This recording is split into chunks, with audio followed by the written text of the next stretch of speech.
Good evening. Welcome to the February 28, 2023 Finance and Operations Committee in-person and virtual meeting. The meeting of the Finance and Operations Committee will please come to order. The district posted this evening's agenda to board docs at least 24 hours prior to the commencement of this meeting. Is there a motion to approve that previously posted agenda? So moved. Second. Thank you. Are there any amendments to offer? Yes, we have one amendment. There was a slight change to one of the presentations where a slide was actually broken out into two slides to just create a little bit more clarity for the presentation. Okay. That's all. All right. Will anyone move to add the described item to the agenda? So moved. Second. Question, what presentation was that? It's the second agenda item, condition assessments. Thank you. Thank you. It's been moved. Do I have a second? Thank you. All those in favor? Aye. Okay. The agenda with the approved amendments have been moved and seconded. All those in favor, please say aye. Aye. Those opposed, please signify by saying aye opposed and state your name for the record. Those abstaining, please signify by saying aye abstain and state your name for the record. The motion carried.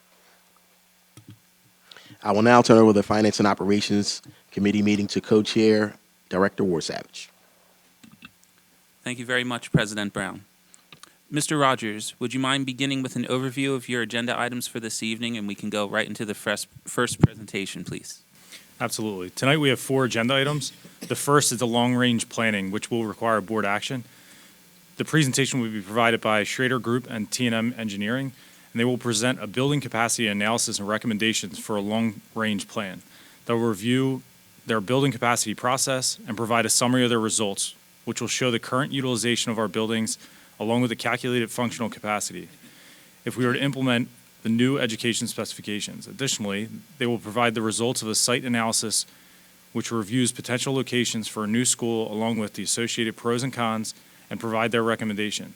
In addition, the administration will be asking the board for authorization to further explore the recommendations and also approve the finalized report. The second agenda item is a condition assessment presentation, which is informational.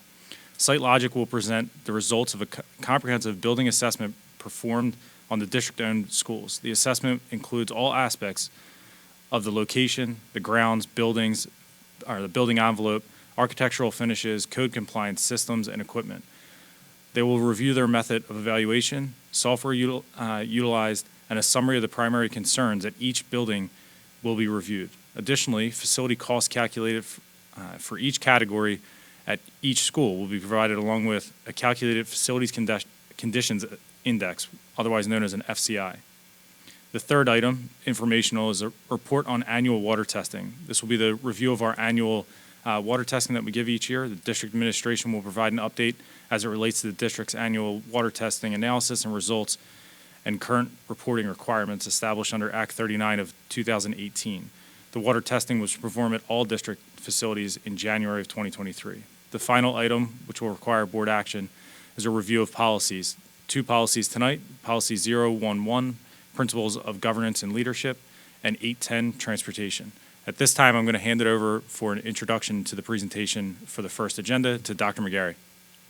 Just want to first acknowledge the hard work of all the principals in the school district, Dr. Manfrey, Mrs. Simone, Mr. Marshallak, who's sick, could not be here with us tonight, and then Marvin Lee and Tim Lambert, who are in the back of the room, Tim in particular, helping spearhead this work. It's been a little while since we've really done a full-scale condition assessment and review, updating our information here in the facilities. If you're familiar with the idea of PlanCon that you'll hear a little bit tonight, several years ago, we had a project actually kicked out of PlanConning because we didn't have an up-to-date recent facility study completed. And so when the ARP ESSER funding came forward, we thought of what better idea, as we were talking about ventilation and COVID and the impact on COVID, we should probably really do an up-to-date, full-scale review of our facilities, our enrollment trends, and have a really expert outside opinion of what could we do here in Upper Darby with our facilities and our space and our limitations and capacity. What we're going to go through tonight is complicated, complex stuff. It's a lot to digest, so we try to break it up as much as we can. There are no definites, especially with the part of where we're moving forward with building a new elementary school. We will be asking simply for you to allow us to engage in a conversation with the township. We have presented much of this in the past. We've explored certain properties, 69th Street Athletic Field and Marshall Road previously. So that is not new as far as public presentations are concerned. What is new is that there'll be a recommendation from the administration asking you, the board, to allow me to talk to the township more about pursuing a particular township-owned property that we've been leasing for many, many, many years. There's also considerations with the size of a building that you'll hear about tonight, that we would be able to further explore kindergarten opportunities here in the school district. Again, very rough review of this information. After tonight's presentations, if the board gives us permission to move forward, we'll better flesh out those opportunities. A new location for an elementary school, as well as what kindergarten options we could have in store for us here in the community. But I do want to compliment Tim Lambert and Marvin Lee for spearheading this work. It's enough to run the school district every day, but to go through and review all the facilities in this school district is a big, big deal. So I will turn it over to Mr. Schrader from Schrader Architects and the group in Site Logic here to review what you guys have brought us, the experts. Been very impressed with what you've done here and how you're working with us here as a school district. So, good evening. My name is Rose Fetter. I'm Director of Sales at Site Logic. And with me tonight, I have Melissa, that better? With me tonight is my colleague, Melissa Kolstock. She's Director of Deliverables. And of course, we have our teammates, Chris Jensen, who's our site engineer from T&M Associates. And from the Schrader Group, we have Dave Schrader, who's managing partner. And we have his colleague, Danielle Hoffer, who's our educational specialist. She's on Zoom. And hopefully, Danny, you can hear us. I can. Can you hear me? Perfect. Thank you. On behalf of the team, we wanted to thank Superintendent Dr. McGarry, Board President Brown, Vice President Fields, and Co-Chair Warsavage. Thank you for giving us the opportunity to prepare this long-range facilities master plan. It was also a pleasure working with Tim Lambert and Marvin Lee, who we worked closely with these past few months. We also met with various administrators, principals, and other staff members, so we just wanted to shout out and say thank you for the time that was given us, because we spent extensive time walking through your schools and gathering quite a bit of data. As Dr. McGarry said, we were tasked with preparing a detailed assessment of your district facilities. We surveyed and documented every inch of your facilities and gathered quite a bit of information. But tonight we are presenting a summary of our findings, and we're going to present it in 2 volumes. So volume 1 is going to address, as Craig Rogers said, the building capacity process and how we looked at, building capacities against enrollments and how it affects those capacity numbers. Danny will discuss those numbers and a roadmap for future capital improvement projects. In addition, Chris is going to speak to the various sites that were assessed for future growth. And then volume 2, which is your second agenda item, we'll turn it over to Melissa, who will discuss our facility conditions for each school and how we looked at everything from literally the blacktop to rooftop is how we look at it. She'll also touch base on these items and how they form what we call an FCI score, which stands for Facility Condition Index, which is a rating system used to determine projects and prioritize maintenance. So at the end of each presentation, we'll have a brief discussion on next steps, and then we'll open it up for questions at the end. So with that, I will turn it over to David. So I'm David Schrader, and on with the show, I guess. Danielle Hoffer is not here with us tonight, so she's going to be speaking over the Wizard of Oz speaker here, so you'll get a little bit of that. But I'm going to control the remote control because I have to do it for her. So pardon me. There are 4 parts to what we're going to talk about. It's going to start really with what your educational specifications, meaning what the goals of space use in your district were. Danielle's going to show you how those fit in your buildings and how they don't fit, and give you capacity analyses. Chris is going to talk to you about the sites, and then we'll show you how sites fit those people onto them. So that's the goal here. So Danielle, I'm going to start. Thank you, David. Thank you for advancing the slides for me, and thank you, everybody. I'm sorry I can't be there tonight with you, but what I'm going to speak with you tonight about is the building capacity analysis. And when we first came to the district, we established what the goals and objectives would be as we embarked on this master plan.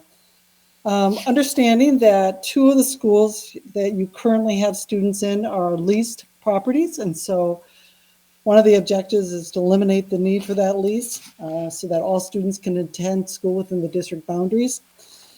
Another objective, which is typical for many school districts, is that you want to eliminate modular classrooms. Modular classrooms are a means to add additional classroom space to a school. They were meant to be temporary, and oftentimes they're pretty permanent. So the objective there is to eliminate modular classrooms off of your properties. And you can see there's 21 modular classrooms across the district. The other objective is relieve overcrowding and at least with the least impact to the educational program. So when we consider options, whether construct a school on a site, adding additions and renovations, that is looking at impacting the educational program. We wanted to look at other opportunities available to the school district. We also would like to provide instruction in appropriately sized spaces. So we looked at the square footages of classroom spaces as part of this analysis. We also work closely with the district and as they developed and updated their educational specifications for the primary and secondary grade levels and look for opportunities to explore K-3 education opportunities. So with that, you may ask the question, why calculate capacity? Well, it's kind of a simple answer in the fact that you can't really understand how you can accommodate your students either in your current enrollments or your projected enrollments until you know how many students can be accommodated in your schools. So that's not only looking at the number of students in each of the buildings, but it's also needed for the district to understand what kind of staffing that they need for their schools, what kind of aides they need for your schools. And through the analysis, we'll be able to uncover which schools are overcrowded and have too many students that really should be housed in a school, or those schools that may be underutilized. And is the solution to simply adjust attendance boundaries, or will you need to do some other measures to accommodate enrollments? The other factor in trying to calculate capacity is to look at various variables so that we can reasonably accommodate your students within a school, on a particular site, in any particular building. And so the physical variables may be the size of the building. In respect to that is the number of classrooms in those buildings, and the size of those classrooms in the buildings, and whether the students can get to those classrooms. So we're looking at accessibility and other physical attributes of each of the buildings. The operational variables is, for instance, do you have enough staff that you can accommodate to staff the building? So that's an issue that's come up quite frequently with various school districts that we're working with. Programmatic variables may include, is the building able to provide instructional areas and other support spaces? For instance, at the elementary schools, do you have parity between each of the elementary schools? And can the schools accommodate your ed specs? Defining capacity. There's many different ways to look at capacity, and what we've done is isolated 3 different categories as part of this analysis. The maximum capacity, and we're looking at that in terms of your class size guidelines. Those are guidelines that have been adopted by the board. There was one adopted for grades K-5 in 2016, for grades 6 to 8 in 2017, and we're using high school guidelines for around 20 to 30 students per classroom. And you can see the breakdown of the class sizes that's identified in each of those policies. These are the maximum class sizes, maximum students that we want to provide in each of the classes. Current use capacity is looking at a point in time, and the point in time is now for the 2022-23 school year. So what is the current room utilization now? Using those class sizes, and that's information that we got when we visited the sites, and that's with the principals, which we'll get in a little bit of detail here later. Functional use capacity is what is the optimal capacity of each of your schools? Taking into consideration your educational specifications and projecting the enrollments 5 years out. Again, using the same class sizes and again, through information, through the collaboration of the people at Upper Darby. So what rooms count for capacity? At the elementary schools, you're looking at homerooms, so it's just grade level instruction. At the middle schools, we found that given the number of students that are at the middle schools and the space limitations, that spaces are being used for capacity that were not traditionally considered for capacity. And at the high school, we typically look at capacity, all the general instruction classrooms, and since students are taking the electives throughout the day, all those other elective classrooms are also used for capacity. What do not account for capacity? So at the elementary schools, we again are just looking at homerooms, so we don't give capacity for other classrooms such as art and music. For Upper Darby, specific to your school district, since all students, including special education students, are part of a full inclusion program, those special education supplemental classrooms do not receive capacity. We only want to count students once. Modular classrooms, as we talked about before, are not considered permanent and considered substandard classrooms, so they don't receive capacity. So the process that we went through is that we got information from Marvin's team, looking at existing building plans that actually had the room square footages on them. Again, that educational specifications we used as part of our information gathering, as well as historical and current enrollments throughout the district and by school. We did building walkthroughs in the month of August, went through all of your schools to get an idea of the context of the building and the sites. We conducted principal interviews in person and via Zoom for 2 months to understand their current room utilization. And then from that information, we prepared floor plans of each of the buildings with square footages. The enrollment projections were developed in cooperation with Upper Darby School District's Office of Data. This particular slide shows the historical enrollments as of October 1st of each school year from 2027 to 2028, and then to current year, and then projected 5 years out. The projections were developed using a combination of different data sets and methodologies. The baseline model uses a standard practice. You may have heard of the cohort projection model, which projects kindergarten and first graders based on live birth data and then reviews grade by grade transitions. Then we made it even more specific to Upper Darby by looking at the live births based on the district's registration dates, which is when a student is 5 years old and eligible to enroll versus a calendar year, and associated live births for kindergarten and first grade catchment. We also looked at transition not only from grade to grade, but by feeder school system, school by school. Other factors included grade retention, especially at the high school, enrollment fluctuations due to the pandemic, and student migration and transportation.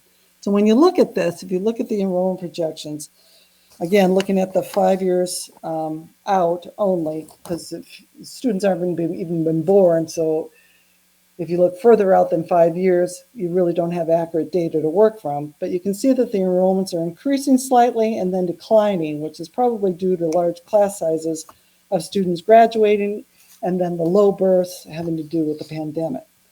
Anyway, the full report of these enrollment projections by school and by grade is provided in the full report. Next slide. Building utilization factor. Okay, so when we talked about the recommended class size, the number of seats actually doesn't necessarily match the number of students that are attending the school. So for example, looking at utilization, if you have 25 students, seats, and you have 25 students, that's 100% utilization.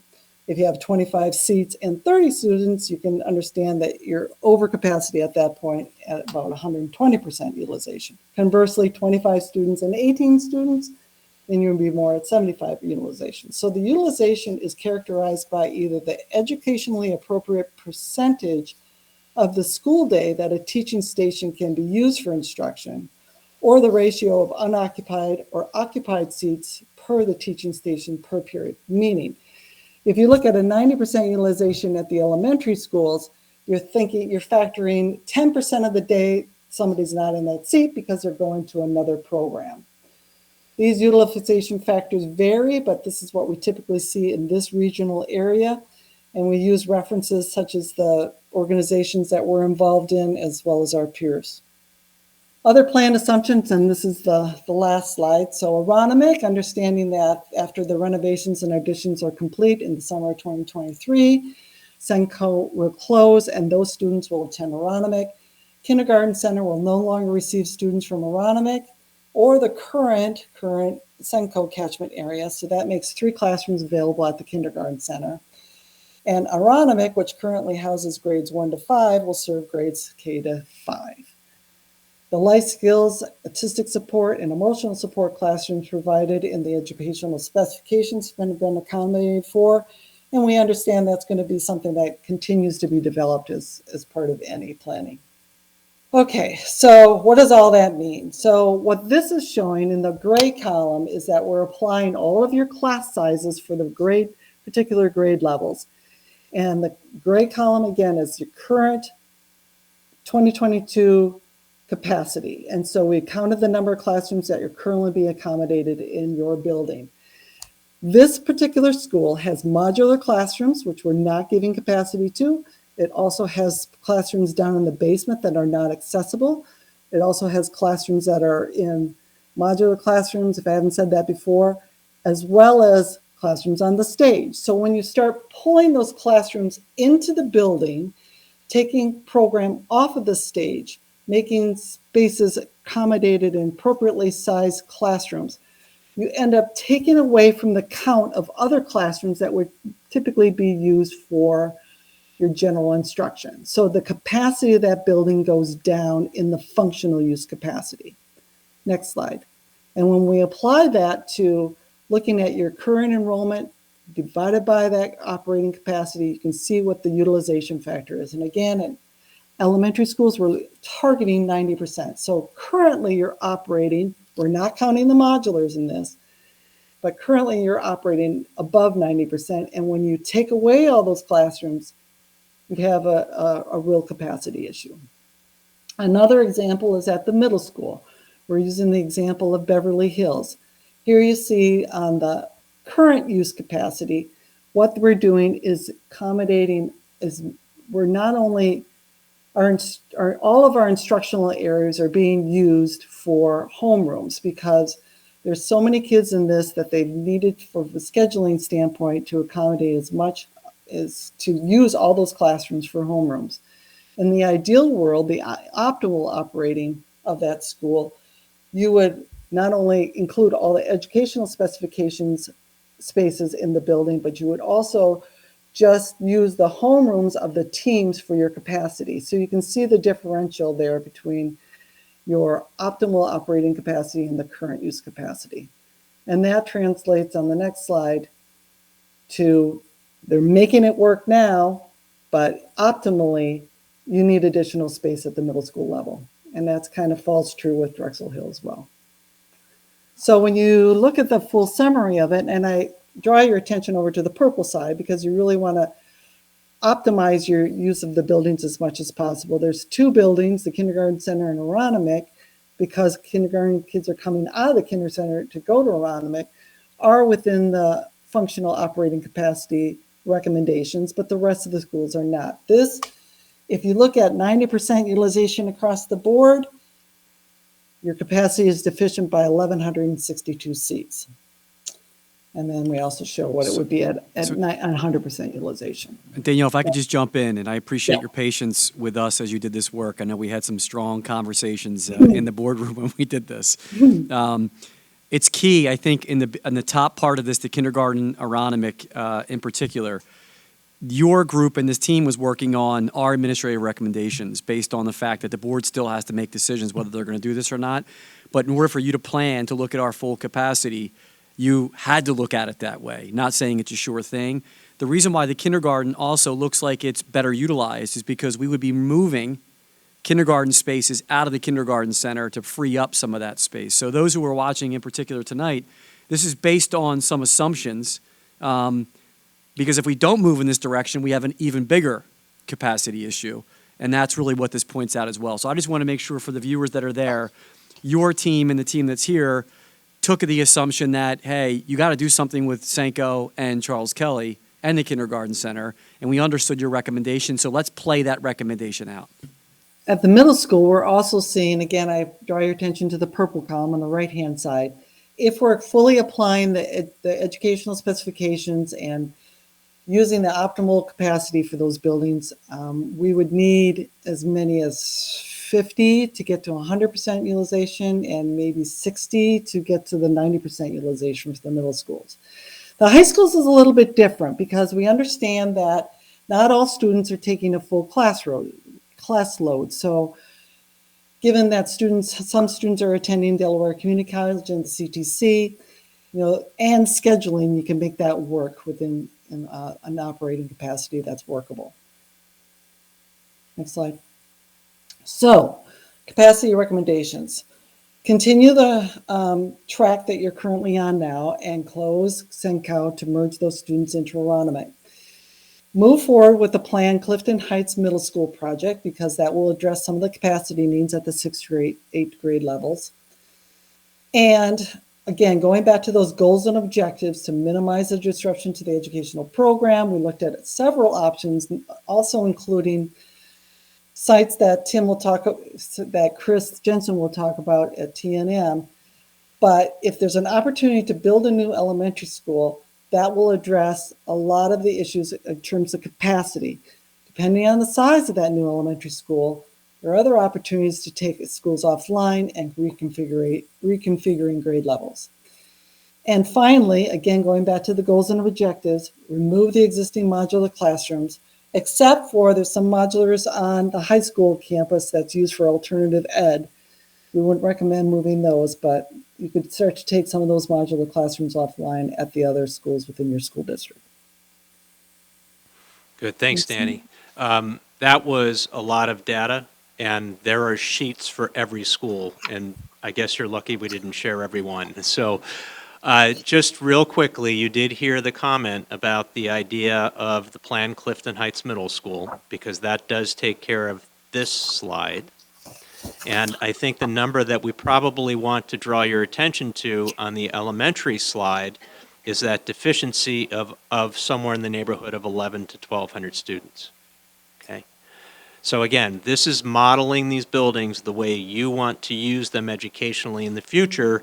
It doesn't mean you're not delivering great education today in the spaces you've got. That is critical for everybody to understand. Okay. So we'll take those numbers and we'll move to the next step. Chris is going to briefly talk about the site assessments for 4 of the remaining sites that we looked at, and then we'll just share a little bit with you how we might gain the capacity of the 1,200-ish students that we talked about. Great. Thank you, David. Again, I'm Chris Jensen with T&M Associates. Thank you for having us here tonight. So Danny spoke a little bit about the physical variables that we look at, and so I will be talking about some of the opportunities and constraints, existing conditions and characteristics of the sites that we studied. The first site here is the 69th Street Athletic Field site. It is in Upper Darby Township. It is owned by the township, and the size of the site is approximately 11 acres. It's comprised of 2 different parcels. One of the first things we look at when we look at sites is the zoning, and is the use for school or educational use allowed. And in this case, it's not a permitted use in the recreational district of Upper Darby Township. So some zoning work would need to occur to allow for that to happen. Some other key items for zoning are that there are a maximum building height of 35 feet. There are coverage requirements, which are typical for sites. But one of the most significant things I wanted to point out for this particular site is that the vast majority of it is within the 100-year FEMA floodplain. And that presents extensive challenges as it relates to permitting and approvals, namely that we would need to undergo some extensive study work to determine if we would be able to modify that floodplain to begin with to allow for construction on the site. if in fact a study of that nature was conducted and it revealed that there was perhaps a chance that the site could be developed, then there would be significant permitting and approvals hurdles that we'd have to get over with regard to zoning. There would be variances needed for construction in the floodplain as well as FEMA approvals. And that the typical land development process can take between, on average, I would say it's about a year. For this site, I would anticipate, given those constraints, that if it were able to be developed, it would take about 24 months or so to get through that process. So some other information here is that the utilities, the sewer in the township does have capacity constraints. That is known throughout the township, and we would work through those constraints, but that is an ongoing issue. The site is along 69th Street, which is a PennDOT street, a state-owned street, which requires special permitting. And there was a threatened and endangered species. We call it a hit when we run the threatened and endangered species search for a peregrine falcon habitat that would need to be cleared should this site be pursued further. So the next site we looked at is the Cardington Recreation Area site. This is a district-owned site. It's much smaller than the last site that we just looked at. This is 3.6 acres. It is in the same zoning district of the township, the recreational district, so it would present the same types of zoning challenges to be overcome with regard to rezoning or what's called a text amendment to the zoning ordinance. All the roads surrounding the site are PennDOT roads as well, and it does have similar sewer capacity constraints that would need to be worked through with the township and DEP.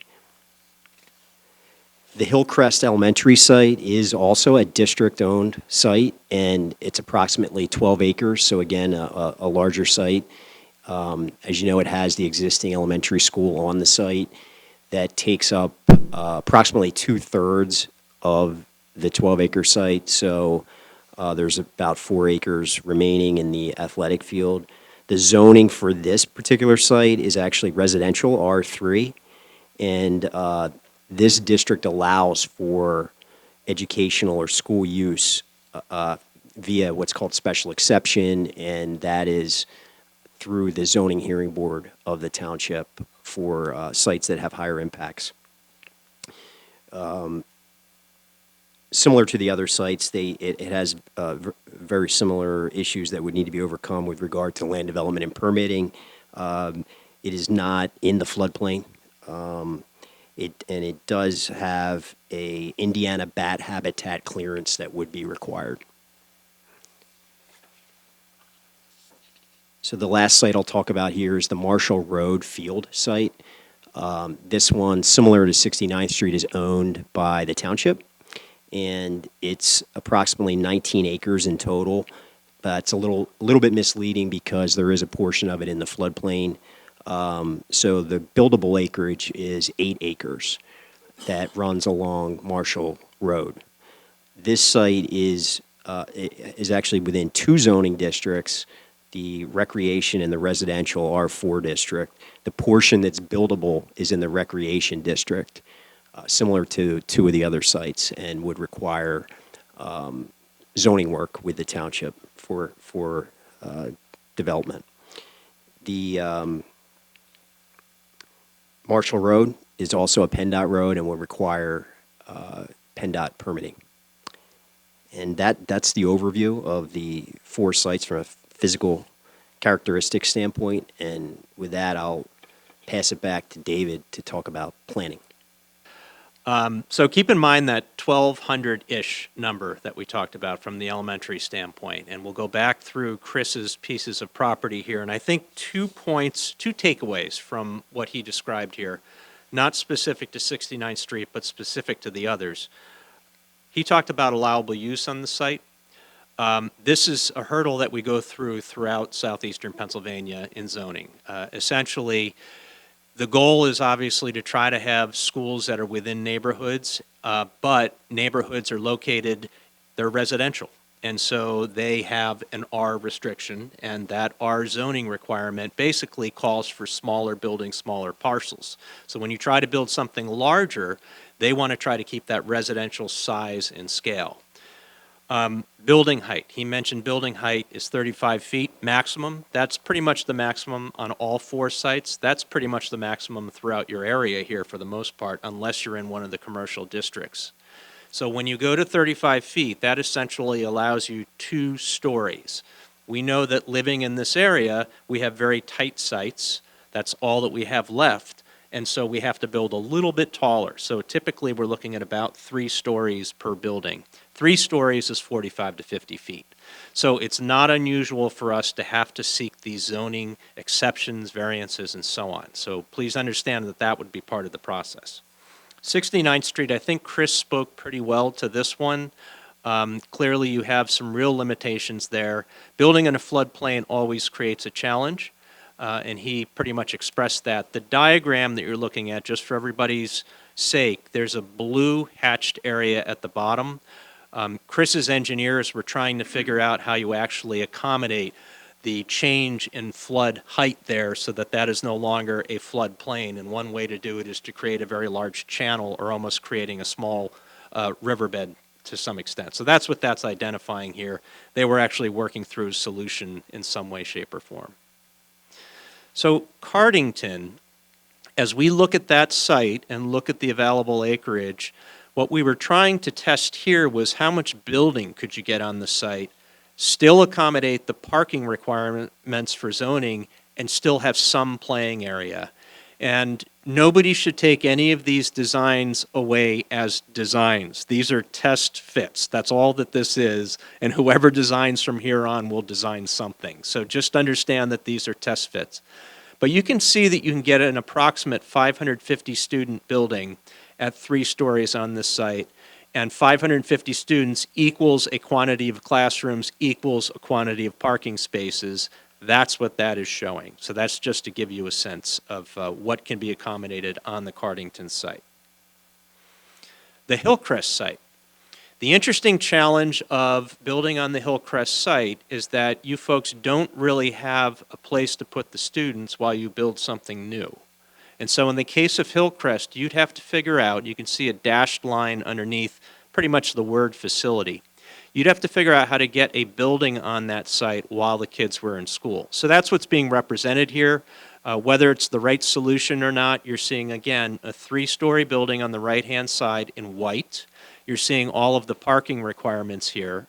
The interesting thing about this is because of its location within the district, you would have to bus probably 70% of the students. So we do have to provide area for busing, so you would have both a bus loop and a car loop on the site.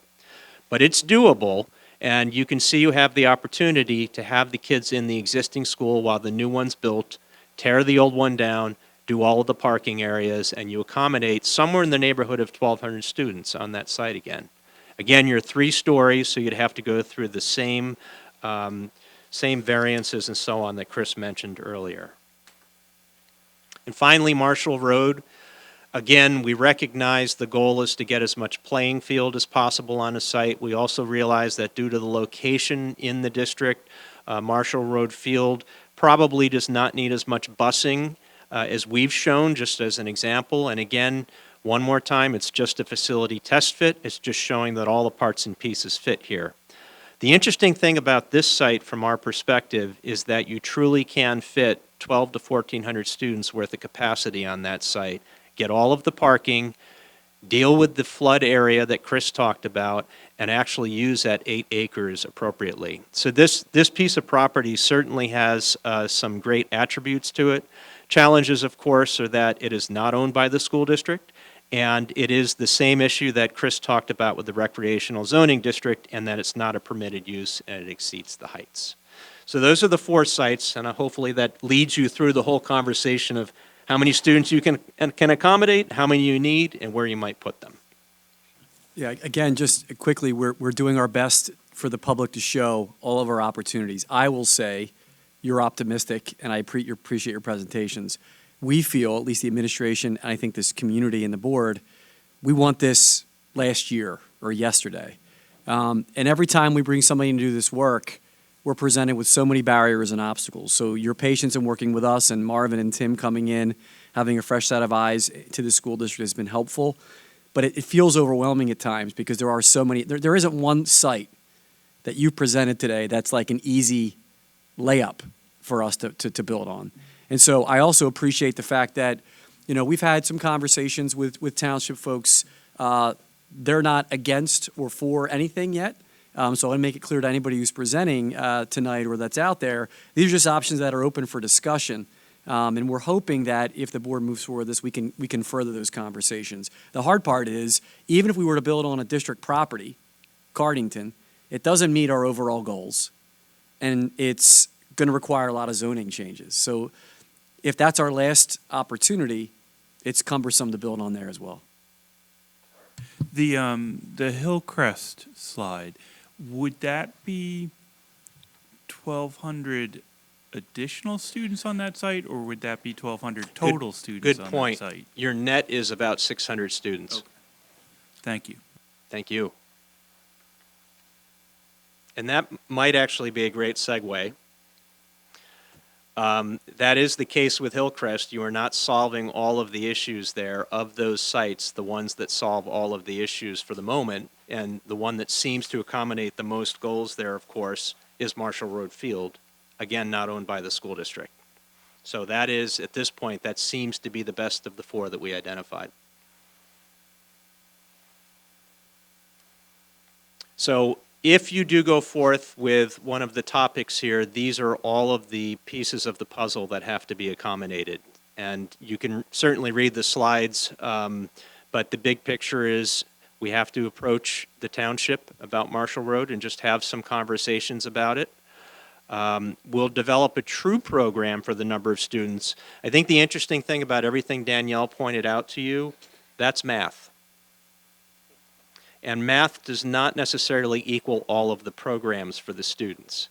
So we will develop a true program for the building to show that it accommodates all of your needs, and it's not just shifting numbers of students around the district. That's your ultimate goal, not to just shift students around the district. So that's what the goal of developing a program specific to these programs is. And you can see that, of course, we will have to work through zoning with a land use attorney at every site to accommodate that. You will have interface with PennDOT. We have interface with PennDOT throughout the region. It happens because so many of the roadways are PennDOT. Chris mentioned the sewer capacity issues with the township. We will have to continue to talk about sewer capacities. This township is not alone. That's a big issue throughout our region also. And of course, all of the issues related to that. So the next step really would be to do all the things that you see on the slide and get a true site survey with the ALTA and environmental boundary topographic goals. So that's really moving forth what happens next in a project like that. All right, thank you so much for that presentation, and I also want to thank you for the collaboration that you've done thus far with members of our administration. This is an info dump as far as I'm concerned, and it's a whole lot to consider. So let's take it around the board and see what our colleagues think. So hands raised. Anyone would like to make a comment? Dr. Haig. Thank you, Director Warasavage, and thank you all of you for a really informative presentation, and thank you for what has obviously been a huge amount of work, and thank you also to the district team members. I guess I'm just annoyed, and it's not at all a reflection on your work. I'm just frustrated that I think it's clear that really the answer is we need Marshall Road and Cardington. That to me, that seems transparently clear to me, and it just frustrates me that, again, we're going to make a decision for our children based on financial constraints. And the financial constraints are real. They are not made up, and I don't mean to discount them. And unfortunately, the financial burden, because of the way things are in the state, and as much as we'd like them to change faster, they're going to change slowly, if at all. I'm just frustrated that I'm frustrated that we're having this conversation in this way, because there's an obvious real answer, and the obvious real answer is we need both, because I really dislike the idea of this mega school in a part of the district where we don't really quite need it. And anyway, I don't actually have a question, so I apologize for that. But I can't help but express my frustration that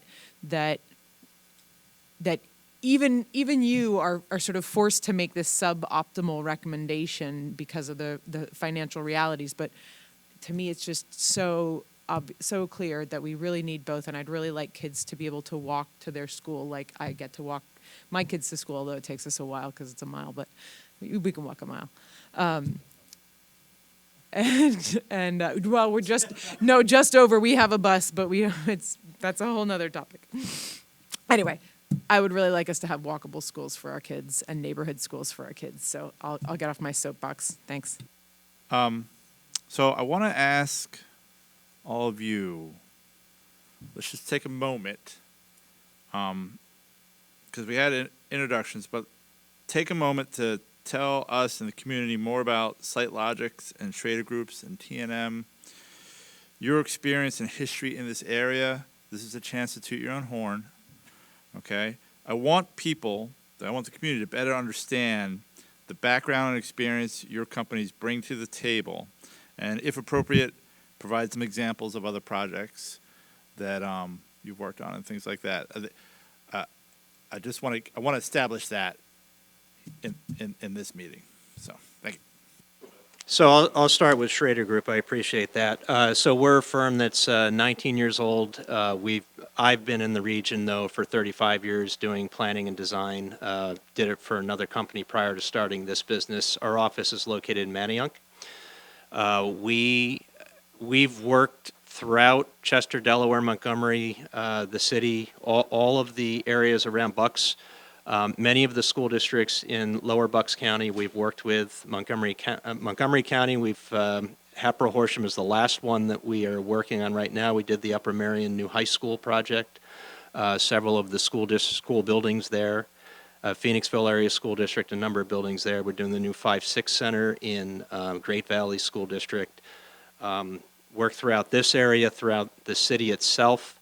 We just finished the Springfield High School project here as an example, and quite honestly, that bears a lot of resemblance to some of the things you're trying to do because it's a very similar setting. And we obviously built on the back playing fields and did the tear down of the existing building, and everybody knows that building fairly well.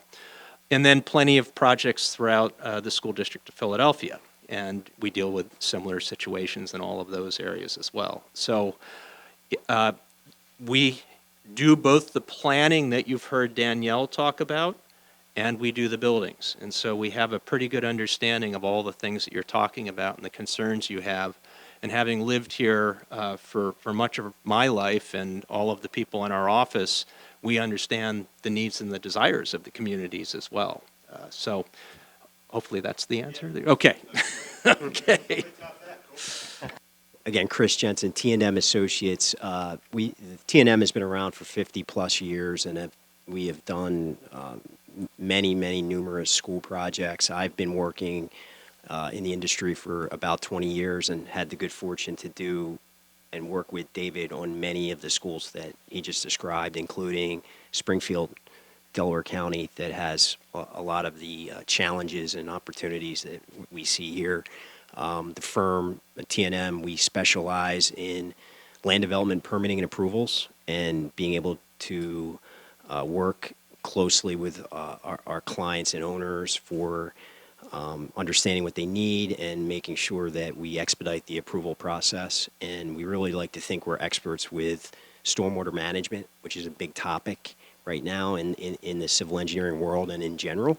And we also have quite a bit of experience with floodplains. We actually have a contract and work with FEMA directly, so we have been doing this for many years. So SiteLogic's been around SiteLogic's been around for 20-plus years. In fact, we were known as the Reynolds Companies up to 5 years ago, so maybe you recognize that name. But like Schrader, we have worked in the Delaware Valley, Delaware County, Chester County, Bucks, Montgomery County, Philadelphia school districts. We just finished the new Black Rock Middle School for Lower Merion. We're working at Great Valley School District right now in their 5-6 center. We were over at Abington. We've worked with over 100 school districts across the state of Pennsylvania.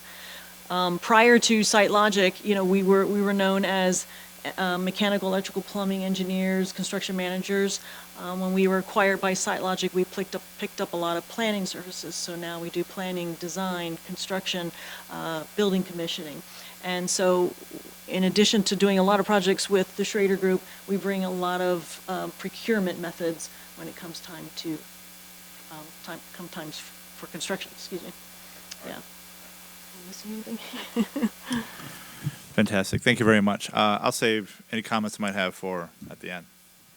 Thank you. I think you kind of answered one of my questions, thanks, Don, in describing the experience of your firms. I was going to say, our challenges, and like Dr. Higgs said, our challenges are frustrating, looking at the cons, because there's no one solution that doesn't have them. But I was going to ask if our challenges are unique, but it sounds like they're not. It sounds like, everybody gives the appearance of been there, done that, we got you, no matter which one we choose. And that gives me optimism. So, obviously we're all very passionate, as you can probably gather, about providing equitable opportunities for our students in our district. And it's frustrating not being able to do that in the right way, and having overcrowded middle schools and overcrowded schools is really disheartening. But the challenges that you see before us, no matter which option we choose, they're attainable. Is that the consensus of this distinguished panel? Maybe the presentation has a slight air of negativity only because it's showing the things that you have to surmount in order to get a project done. And the unique thing about our region is we have so many constraints, we have so many tight sites that we have to work with, that I can think that the majority of school districts that we do this kind of planning for, unfortunately, we're coming in with a little bit of negativity to show you all the things that you have to deal with. In general, all of those things that we discussed are surmountable. Okay. And so moving forth is a project, but that's why they call it a project. So, Got it. Yeah. Thank you for that, and thank you for your work. It's comprehensive and very detailed, and I can, being a long-term school board director and working on PlanCon and being part of the EdSpecs committee years ago, I appreciate the detail and the level of work that goes into this, and thank you for working with our all-star team and getting us to this point. So we really appreciate it. Mr. Brown and I have gone to many conferences where we've very quickly skirted past your group, knowing that we probably would never be able to afford it. So we're in a place now where, thanks to the ARPA funds, that we're able to really have this in-depth assessment of our district. But I did have one question, and maybe I'm getting ahead, but this is the first site presentation, and Dr. McGarry, maybe you can talk about this, that we didn't see any recommendations for an addition onto any of our existing buildings to accommodate some of the capacity issues. Just speaking in terms of what Dr. Haig said about the sort of very large school, and I would sort of like to hear from you guys about that, why you didn't look at that as part of your assessment, and also from Dr. McGarry about how you would make smaller schools in a very large school if that seems to be the recommendation. So the first question is for you guys. Why didn't you look at any existing buildings? Okay. Yeah, so terminology we're using, and I really want to make sure that this is clear. Sometimes in education we use terminology. It's probably one of the worst industries for acronyms, although I'm sure the engineers around the table and others would say. But public education is horrible when it comes to acronyms and terminology that we expect everybody to pick up on. I was on a call the other night for special education, and Patan has a glossary of terms, it would just paralyze any parent who's trying to advocate for their child. It's really overwhelming. Ed specs is a term that we heard about today, and Dave did an excellent job of talking about the fact that, look, what you have on here is one part of it. Anybody, and we've had presentations years ago, I will not go through that, where it was almost if you could move bedpans around or split kids in half. It doesn't work that way. Programmatically, there are spaces that are needed for specific programming. Here in Upper Darby, we're not trying to go out there, and no knock on any school district that can do that we're just trying to create a STEM school. We are not even able to even think about that conceptually right now because we're so hindered by space. However, if we did want to look at the middle schools and redesigning it, and STEM became part of the ed specs, or that became part of the process of using those spaces, as Dave said, that work then begins to talk about the educational programming that should really drive how you build a school. Not just fit 10 kids here, 5 kids here, 3 kids there. It should be, what educational programs do you want to provide the kids in the district? I did not ask Tim, Marvin, Craig, or this group to think about cutting classrooms in half at Hillcrest. I did not ask about putting another 2 stories on top of Garriford Elementary School. We did not ask this fine, distinguished group to do that. I'm sure they would have been able to figure that out. But we did not ask them to take what we already have, our overcrowded, cramped spaces, and add additions and spaces onto that. We reviewed that in the past. Much like the presentation with Hillcrest tonight, I think that would run me out of town. Literally, if I had a construction project happening on that area where traffic is a nightmare every day and busing is a nightmare in Hillcrest every day, much like it is in Highland Park. So if I were to say to Hillcrest, we're going to add 400 more students in that building that way, or Highland Park or Garriford on a postage stamp, I think they'd be frustrated with that concept. Now, someone's going to ask the question, as Dr. Haig has previously and tonight, why not Cardington in this? As I said to Dr. Haig, I'm going to say to everybody, I'd like to do it everywhere.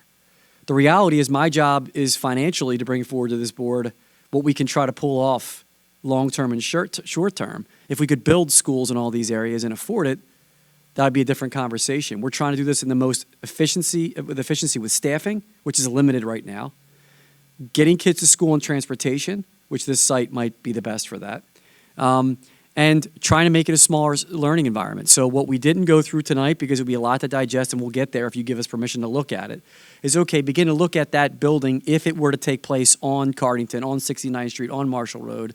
How could we make a larger school function as a smaller school? Obviously, we like the recommendation of Marshall Road. We have miles to go before we can get there. We would create almost 2 schools on one campus. So essentially a 1 through 1 and 2 building, or a 1 through 3 and a 4 and 5. Each would have, a principal and an assistant principal on location there. We would work that out with the group that we would bring on board to design that. The key right now is to find a space, which we've delivered to you, we think, a couple spaces. And now it's up to you, the elected officials, to say to me and our team, let's go back to the drawing board and see what we can have. I don't disagree with the commentary about walking schools. I think that's a wonderful concept. It's very hard to pull that off here in Upper Darby. Even Cardington will have significant pushbacks, and it's small. So we'll still probably need modular classrooms and lease facilities in order to do that. So it's not their lack of planning. I did not ask them to explore those options. Yeah, I asked the question very specifically because we've had these presentations before, and I know that these are questions that are going to come from the community, but we saw this presentation one other time where they did this and that, and I appreciate your explanation, and I think this is the far best presentation that we've had so far, that really looks at solving all of our problems. Just one point of clarity, though, because the slides are really small, it's hard to see. This recommendation would not, the Kelly School would not exist anymore, correct? Yeah, so throughout this conversation, what we've been trying to do, and this is important, I appreciate you that. Dave, if you guys want to jump in with what I just said, feel free about the additions and renovations. But many, many years ago, and Board President Brown brought this up, and Rachel, you were a part of this conversation. We said, and for me as an educator, it feels like it's not happening fast enough. We're talking about 5 and 6 years to get to this moment, right? So we did some preliminary review. In my opinion, nowhere near the professional detail that's been provided tonight. So what we have tonight is far superior to anything we've ever had as an administrator in this school district. And I again want to compliment to Tim and Marvin and this group. And again, the principals who are meeting on top of running their schools to try to say how they're using a stage or reading and music is taking outside of the boiler room. I mean, at Senko, music lessons are taking place in a hallway, right? So how do we make those things fit? But the EdSpecs process of years ago was painful. And then I inherited that process, and we were operating on our own out of a book. You know, I went to school English and history and education, not school construction, right? So we were running kind of these meetings on our own, and Ed was a part of that as a parent. And we started to realize on our own, like, hey, if we start to shift boundaries around and do elementary schools, what's that going to do to the middle schools that are overcrowded? We probably need to do a middle school and an elementary school. And so this work and this planning is years in the making. We have explored additions and renovations to other places. Do I think as well as this has been done? No. So that is a conversation. I'm glad you brought that up. If the board wanted that to be explored, we could explore it. I don't think that's the best way for us to go right now. I think this process that we went through makes the most sense. Adding more students to those overcramped facilities, I think, is probably not a good idea. Does that mean down the line, if the enrollment explodes, we may have to look at that again? Maybe we will. And I think that's to Dr. Haig's point, build both schools. So,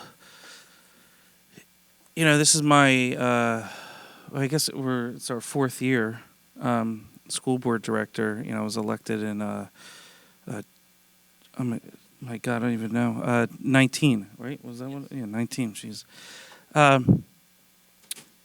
You know, the largest construction project that I've been part of was the Clifton Heights Middle School, and that's still like, when are we going to get kids in a classroom at, you know, in Clifton Heights Middle School? And what I really liked from that project and the analysis that came from that was, you know, you had 3 feeders, 3 elementary schools that went into each middle school, and it provided sort of a nice, defined pathway into the high school. You had 3 elementary schools. One of those 3 could provide autistic support, you know, emotional support. That way it services that community. Those students proceed to that middle school, and then the middle school proceeds to the high school. And so I really enjoyed that. And I'm afraid, and I hope Clifton Heights I hope that gets built. I mean, you know, the board has approved that. You know, we're still moving forward with that. You know, I'd love to see the building up tomorrow, but it's been such a long time, and I'm honestly, and I appreciate the presenter's effort and the administration's effort, but I am like so sick and tired of going over these presentations of what we could do, but then really nothing happens. Why, you know, we hit log jams through municipal government, state government, federal government, you know, because we're not properly funded, and there's red tape we have to go through, and it just seems like a never-ending cycle. And I know we would like to get these buildings built sooner rather than later. And a concern I have with you know, I understand the large concept elementary school being broken into smaller schools, but you know, I had a vision, and I kind of echo what Dr. Head said with neighborhood schools. I truly believe that's what's needed at the elementary level. Where we have smaller schools, I truly believe Cardington deserves a school in that area. I would really like to see that happen. And honestly, I think, you know, Bywood, Stonehurst, both of those schools honestly need to be knocked down and rebuilt, and, you know, utilize those footprints as much as possible. And so they have updated classrooms. Now, obviously, this is a lot of money we're talking about, and we have another agenda item coming up about the conditions of our schools and the amount of money that is needed for that. And so it comes down to money, and it's difficult to think, one, where's this money going to come from? You know, because we can't bleed the rock anymore out of our local taxpayers. You know, 2, our students are really going to be all over the place. I know we're providing transportation. You're saying to like 69th Street, that would be a lot of transportation. It also is neighboring about like 2 blocks over to Lansdowne. So it's not in an area that's really, we're seeing the largest growth. And my last thing I want to talk about is a request from the presenters. Is I think I would like to see, not a presentation, but the information regarding the other elementary schools.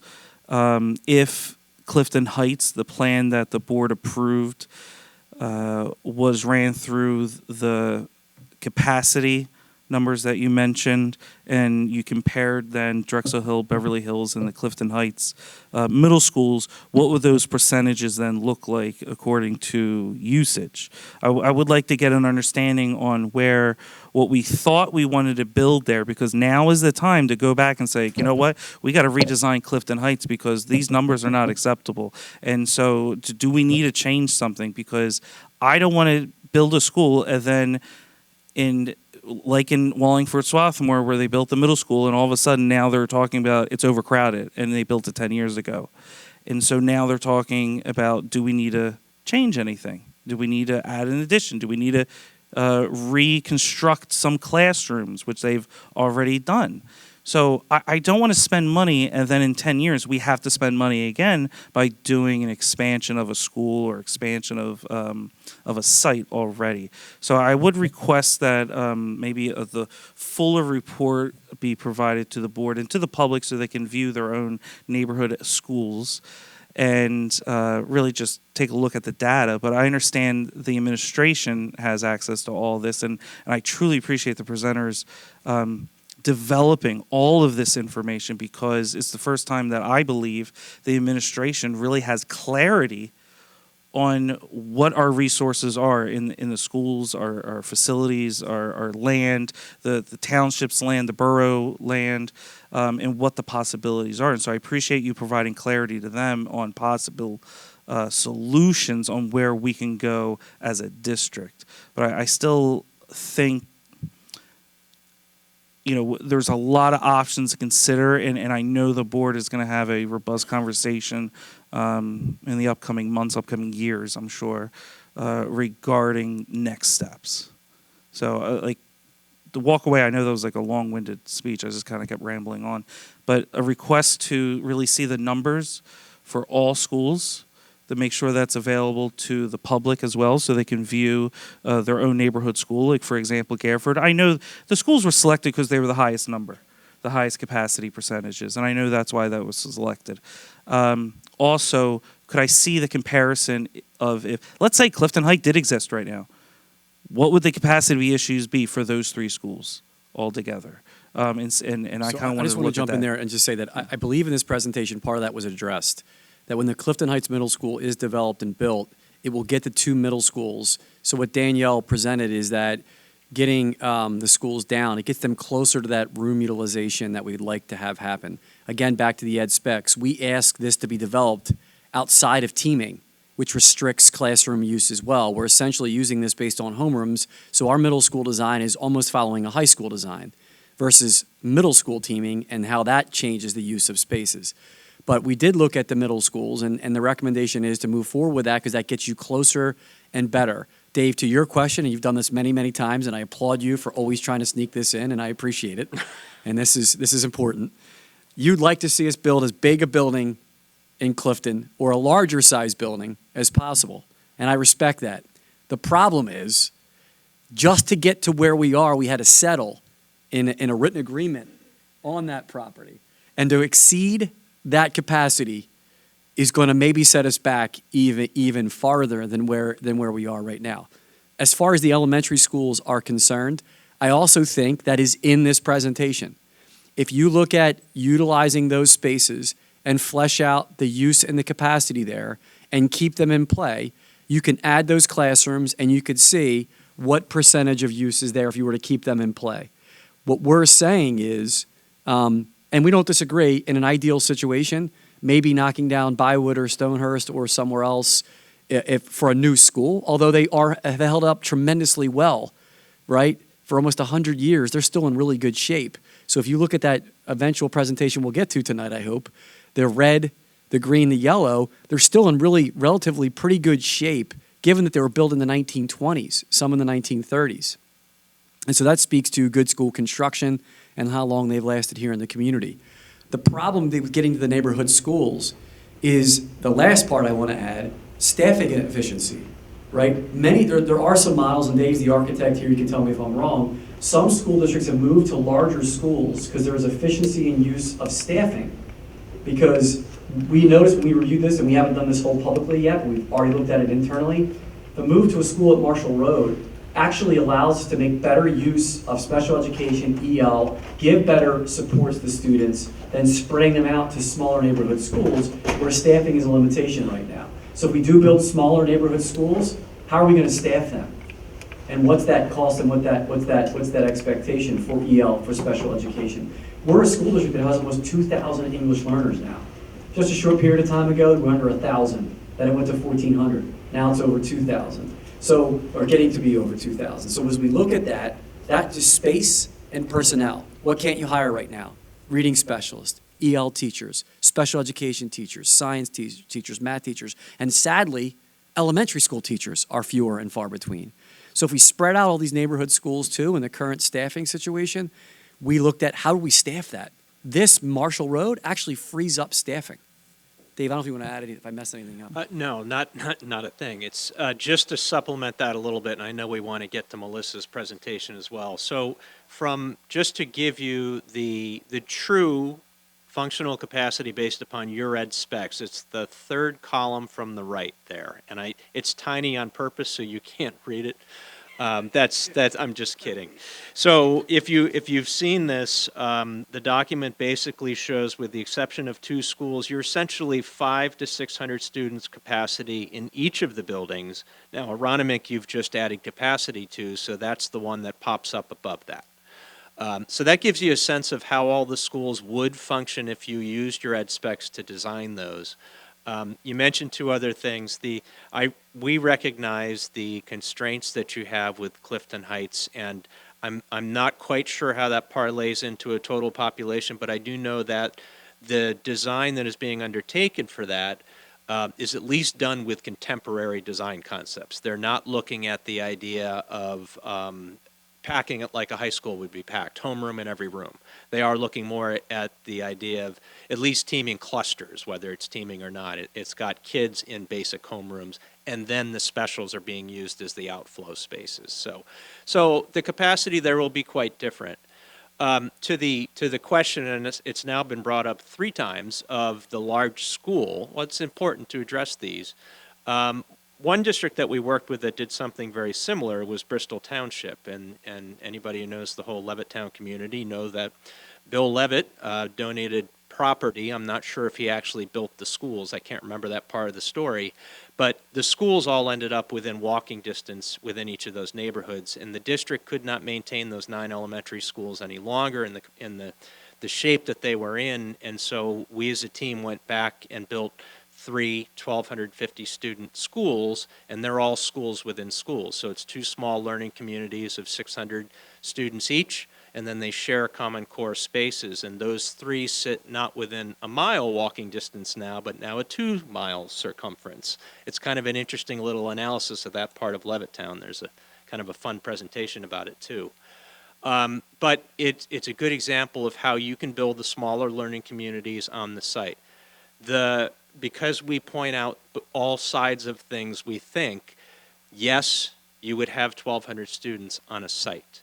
No, you wouldn't have 1,200 students in each of the schools. They would be 2 distinct 600-student schools that would match all of the sizes that you've talked about here. So that's just a little bit more support, Dr. McGarry. Yeah, thank you. I agree with a lot of what you say, and I love the efficiencies of a large school because it saves money. I mean, I love that, and it solves a lot of the problems that we see within the human resource department in getting new employees. But on the next slide for the middle school, if you wanted to go to that one. I mean, I want to make sure I'm understanding this correctly as well. So you have the functional use capacity. So, for example, Beverly Hills is 675, Drexel Hill is 648, based off your analysis and the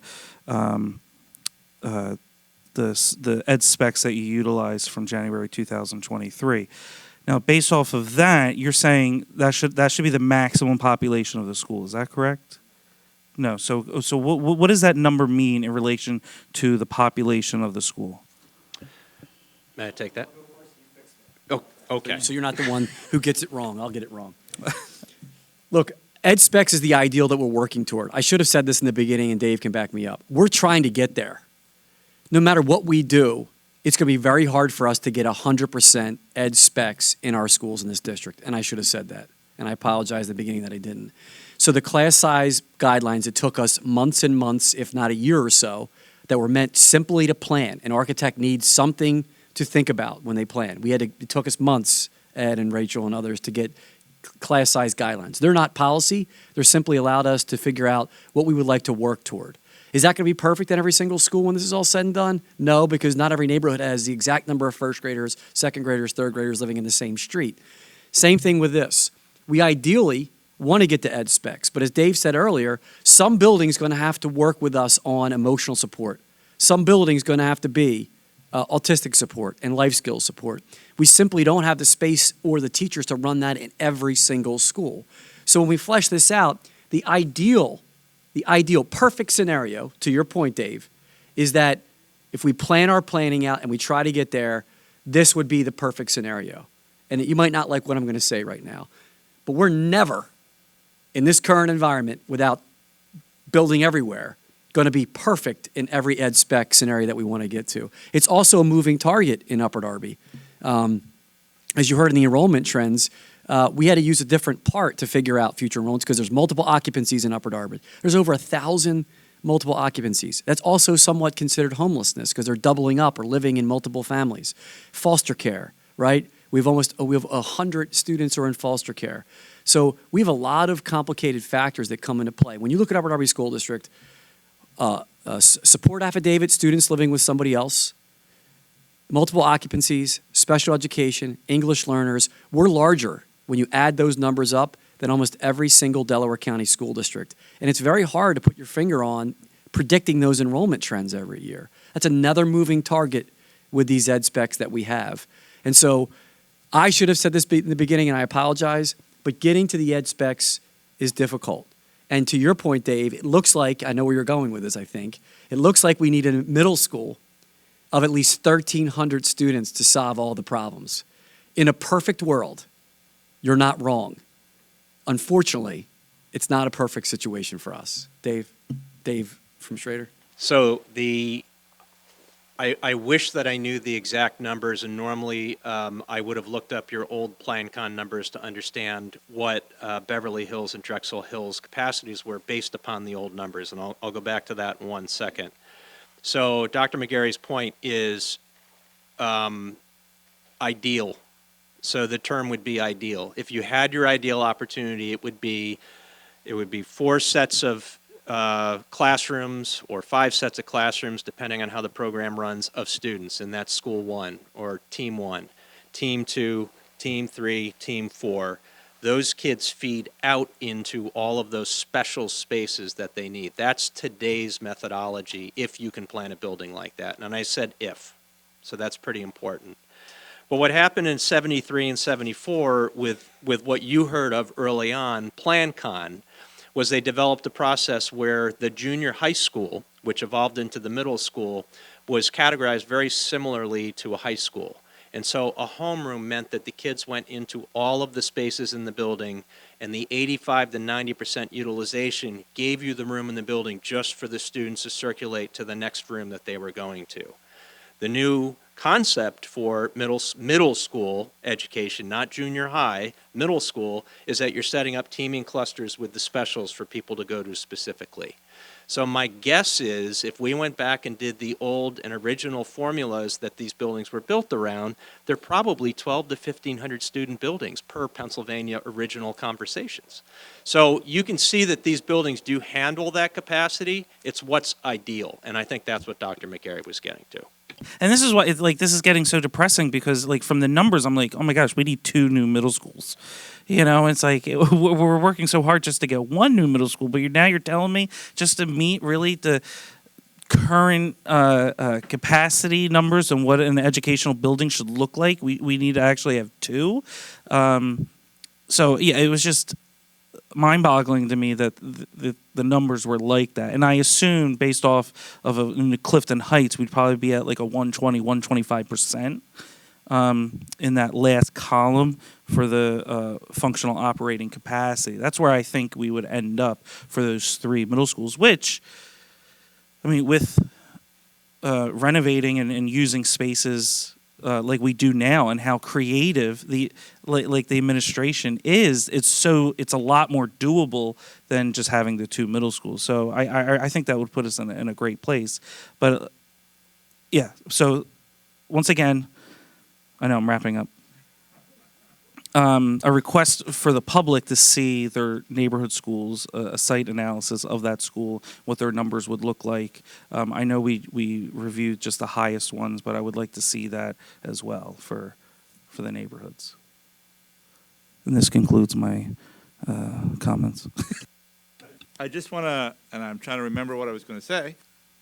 We had money to invest in a better analysis, a more thorough analysis, a more complete picture, right? Whereas before, it was the administration, volunteers from the community, reading out of a book, doing that work. So these numbers now will look different. I would hope so, because we actually spent real money that was provided by Washington to really look at where we were. And so for the folks that are going to say, wait a second, 8 years ago, I saw a presentation, or 7 years ago I saw a presentation, understand that that was a good effort, but not a complete picture, and we have a more complete picture now. And so numbers are going to be different. What we see is going to be different. The concepts and ideas floated before are not applicable, are not relevant, are not as valid as what we have here. And so people have to keep that in mind, right? And so a little bit of money goes a long way, and that's what we have here. Thanks. And as a final comment from the board, I just want to mention that there have been many lessons learned from previous projects and things that either we've done or are currently in the process of doing. And I'm hoping that as conversations continue, if it's the will of the board and whatever else happens in partnership with the township, that we do make positives of those lessons, because one of the things that the presentation also might have considered but didn't come out and say it, we also have to think about people who feel that they need to be to have their rights adjudicated by a judge. If they feel that the planning, something is wrong, they want to throw a lawsuit or things like that. It just elongates the time frame that we have to work with. And as is directly evident by the math in the Clifton Heights project, it wasn't the sole reason why prices or the price of the project increased, but because we lost that time in going back and forth in a sometimes really deconstructive way with each other. It lost valuable time, and prices increased just by that alone. So just want to keep that in mind. All right, I believe we are ready for agenda item number 2. Good evening, everybody. My name is Melissa Kolstock. I am the Director of Deliverables here for SiteLogic, and I am here to talk to you about the facility condition assessment. I will be highlighting the process that we go through. We'll be talking about some of the conditions that we found within your facilities and just some of the findings and summaries there. So let's start. Did you know that your school district and what we assessed has about just over 1.4 million square feet? That is a lot of buildings to cover, and we have spent a significant time within that square footage. And it's intimidating, but we always have to start with the foundation. And the way that we start with that is through kind of breaking down and understanding the different categories of a facility and how we approach that assessment. So what you can see on the left-hand side are kind of those big buckets that we start to kind of pull and separate your facilities into. So we're looking at things like architectural finishes, the classroom additions that have been added throughout the years, the building envelope, which is the exterior skin of your facilities. We're considering things like grounds or site features. We're looking at MEP systems, things that inform our spaces, but maybe we can't always see because they're not available to your eyes. We also consider things like ADA, code compliance, specialties. For those of you not familiar, it would be something like toilet partitions within your bathroom facilities. And we also are looking at your security systems. The list on the right-hand side of the screen are the facilities that we've included within this assessment. What you'll notice is Aronimink is excluded. That facility has been prioritized, and those needs are currently being met through a construction project, so that has been excluded. Walter Senko and Charles Kelly are leased by the district, so those were also excluded from this. So we're truly just looking at this portfolio of facilities within the district. How we approach the building assessment happens several different ways, but I think most notably, and where we spend a lot of time, is physically within your spaces. It's what we call like our forensic data collection. So on the screen, what you can see is maybe a collection of some of the resources that we're using whenever we are compiling this information. The upper left-hand side is a photograph. We're taking 360 photos, 360-degree photos of your spaces, all of the spaces within your schools, and the exterior of the building. This is truly part of documenting that rooftop to blacktop, and we are actually on top of your roofs taking photos. What comes out of that are things like that floor plan that you can see down below in the left-hand side. It's just an example of a flooring condition assessment. So we are noting the type and condition of the flooring throughout your space. In addition to that forensic observation, we are also discussing with your staff what's going on with your buildings. How are your different systems performing? We are making notes and taking notes from operations and maintenance manuals, as well as trying to gain information from any district vendors. So where does this information land? Well, we're taking everything that we see through our site evaluations, everything that we're hearing from those conversations, and it lands on that sheet that you're seeing there. It's a lot of data. I know you probably can't read it. It's okay. It's just here's an example so you can kind of see the level of detail that we are assessing in your facilities. So we're noting your facility, your system, the system description, areas served, age and condition, and priority. How we establish priority is important, and I want to break this down for a little bit, and I appreciate your patience as I walk you through this explanation, but it's two-part, okay? So when we look at an asset, we're evaluating how it is performing in place, and then we are looking also at the age and life expectancy, and you can see we've kind of broken that down, because as far as equipment age and life expectancy, we're considering things like the average life expectancy of that piece of equipment. We're looking at things like the equipment installation date, the actual age of the equipment, the percent of life expectancy used, and the remaining life and a potential replacement year. All of these things are informing the condition. The condition is then informing the repair or replacement priority, and that priority level is informing a timeline in when you should plan to address that. That's laid down, on that table that's down below. So if we just take a look at the asset condition, I want you to think of it as a traffic light, okay? Green, you're good to go. It's acceptable condition. We are noting it here as part of our assessment. That is priority level 5. These are assets that we know will be in good operating order, for 10 plus years. Caution, we're asking you to pause a little bit. Your equipment is operating in a slightly degraded condition, repair, replace is recommended within 6 to 8 years. Alert comes next, and then we also have alarm, which is priority 2. So equipment failure is inevitable, essentially. And we want you to start putting together a plan within 0 to 2 years to address that. Why would it be failing? Several different reasons. Sometimes the equipment is obsolete. Sometimes you can't get parts. So we're making those recommendations because we've been informed by our expertise with our condition assessments. Just before we talk about the Upper Darby High School and get into kind of the district-wide discussion about these assessments, I think it's incredibly important to note that there is a lot of love within this district for your facilities. And how do we know this?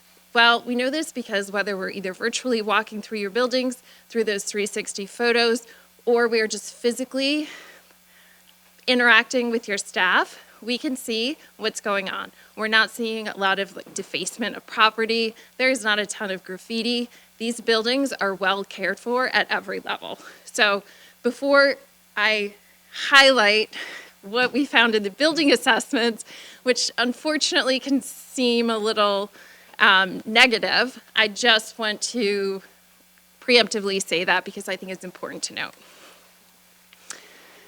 So let's start by talking about Upper Darby High School. I'm not going to read everything on here. What I'd like to do is just take a few moments to highlight a few of the things that we found. What you'll note throughout this assessment is I'll be repeating myself a lot, and that will inform our summary findings a little bit later.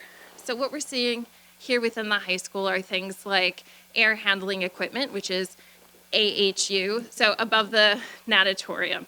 These are a high priority because of the wear and tear within those systems. We're also seeing other things like the metal casework in the classrooms. It's aging. We can see from the photograph on the bottom left that it's out of date, and while it could be well maintained, functionally it's not very useful. We're starting to see things like the acoustical ceiling tiles. They're starting to get a little warped, a little stained in some cases, and this is informing us of the age and potentially lack of humidity control within those spaces.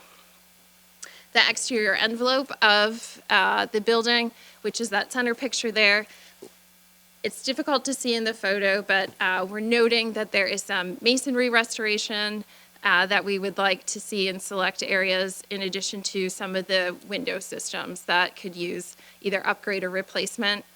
Lastly, that takes us to your rooftop, where we're looking at the air handling units there. Those have been prioritized for slightly later, 6 to 8 years, but generally within 10 years, these are some of those high priority items that we'd like you to consider.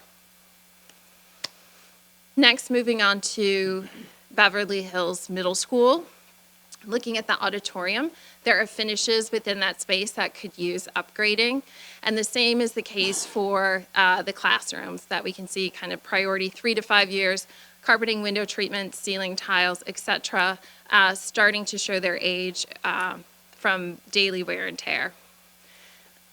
Similar to the high school, a little bit later, looking to address HVAC terminal equipment within this facility.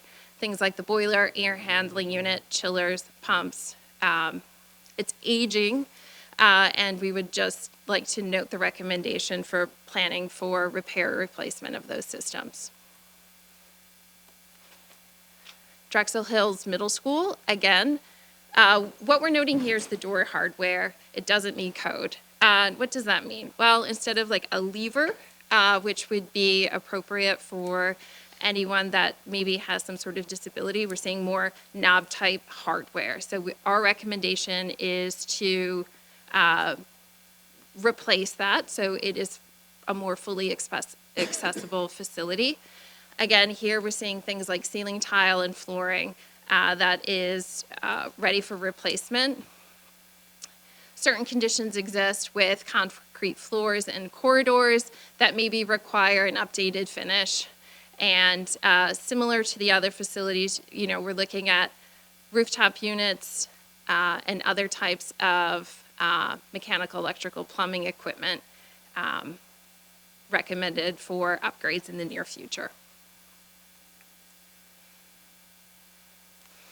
Garrett Ford Elementary School, once again, we're on the exterior of the building and we're seeing some masonry or stone repointing or replacement, in addition to caulking maintenance in select areas around the windows. We know those are newer windows and they're performing as they should, but we're noticing that some of the caulking around them is failing, and our recommendation is to recaulk those. Inside the facilities, there is some dated casework. That's wood casework, and not necessarily the most sanitary type of finish to have within a classroom, and certainly if it was upgraded, could provide a little bit more functional storage for the teachers within that space. On the far right, what we're seeing is the public address, clock, fire alarm systems, which are functional, but are operating at the end of their rated useful life. And our recommendation is to plan to replace those. Highland Park is similar to Garrett Ford with some of those finishes, upgrades that we would like to see. The acoustical ceiling tile, once again, in the corridors is kind of cupping, and we also noted staining throughout the facility. Casework, once again, you'll hear me repeat that, is heavily utilized, but could potentially be upgraded for better functionality. Again, at this school, we're looking at HVAC equipment or terminal equipment within the facility, and things like boilers, chillers, pumps, fire alarm, PA clock systems, while in acceptable condition and within their useful life, are starting to age out, and recommendations to put a plan in place to address that. Hillcrest Elementary School. The left-hand side picture, we're looking at a unit ventilator in one of the classrooms. It is in need of repair or replacement, and we are recommending that as a higher priority. Similar to the other facilities, the exterior brick masonry veneer is in poor condition, and we are recommending an overall masonry restoration, repointing, etc. And then last priority for the school would be more HVAC equipment. Primus Elementary School, here we can see that beautifully unique canopy, but unfortunately what we see are these exposed steel columns, and the entrance to the facility is maybe responding to environmental conditions. So we're recommending a higher level of maintenance here to address those issues and get ahead of that. Similar to the other elementary schools, what we're seeing are the doors where they do not have ADA accessible hardware. Looking at actually addressing a secure vestibule within this facility, potentially, because this facility does not have one. So finishes also would require an update. And we can see that from that center photograph where we can see the ceilings, we can see some of the casework in the doors and the floors there, starting to age out of their useful life. Similar, like all of the other facilities that we talked about, are some of those HVAC equipment, specifically controls, the electrical distribution and fire alarm system. Bywood Elementary School. A lot of finishes here have started to age out of their useful life. We're seeing the unit ventilators within the classrooms, again, ceilings, flooring, finishes throughout the building, and on the exterior, some of those the window systems are older, as well as the exterior doors. And we're recommending those are slated for replacement and a higher priority in, 0 to 5 years. Mechanically, there is terminal equipment in addition to the classroom unit ventilators and the radiators in the corridors that we are recommending for replacement or updating with the new system.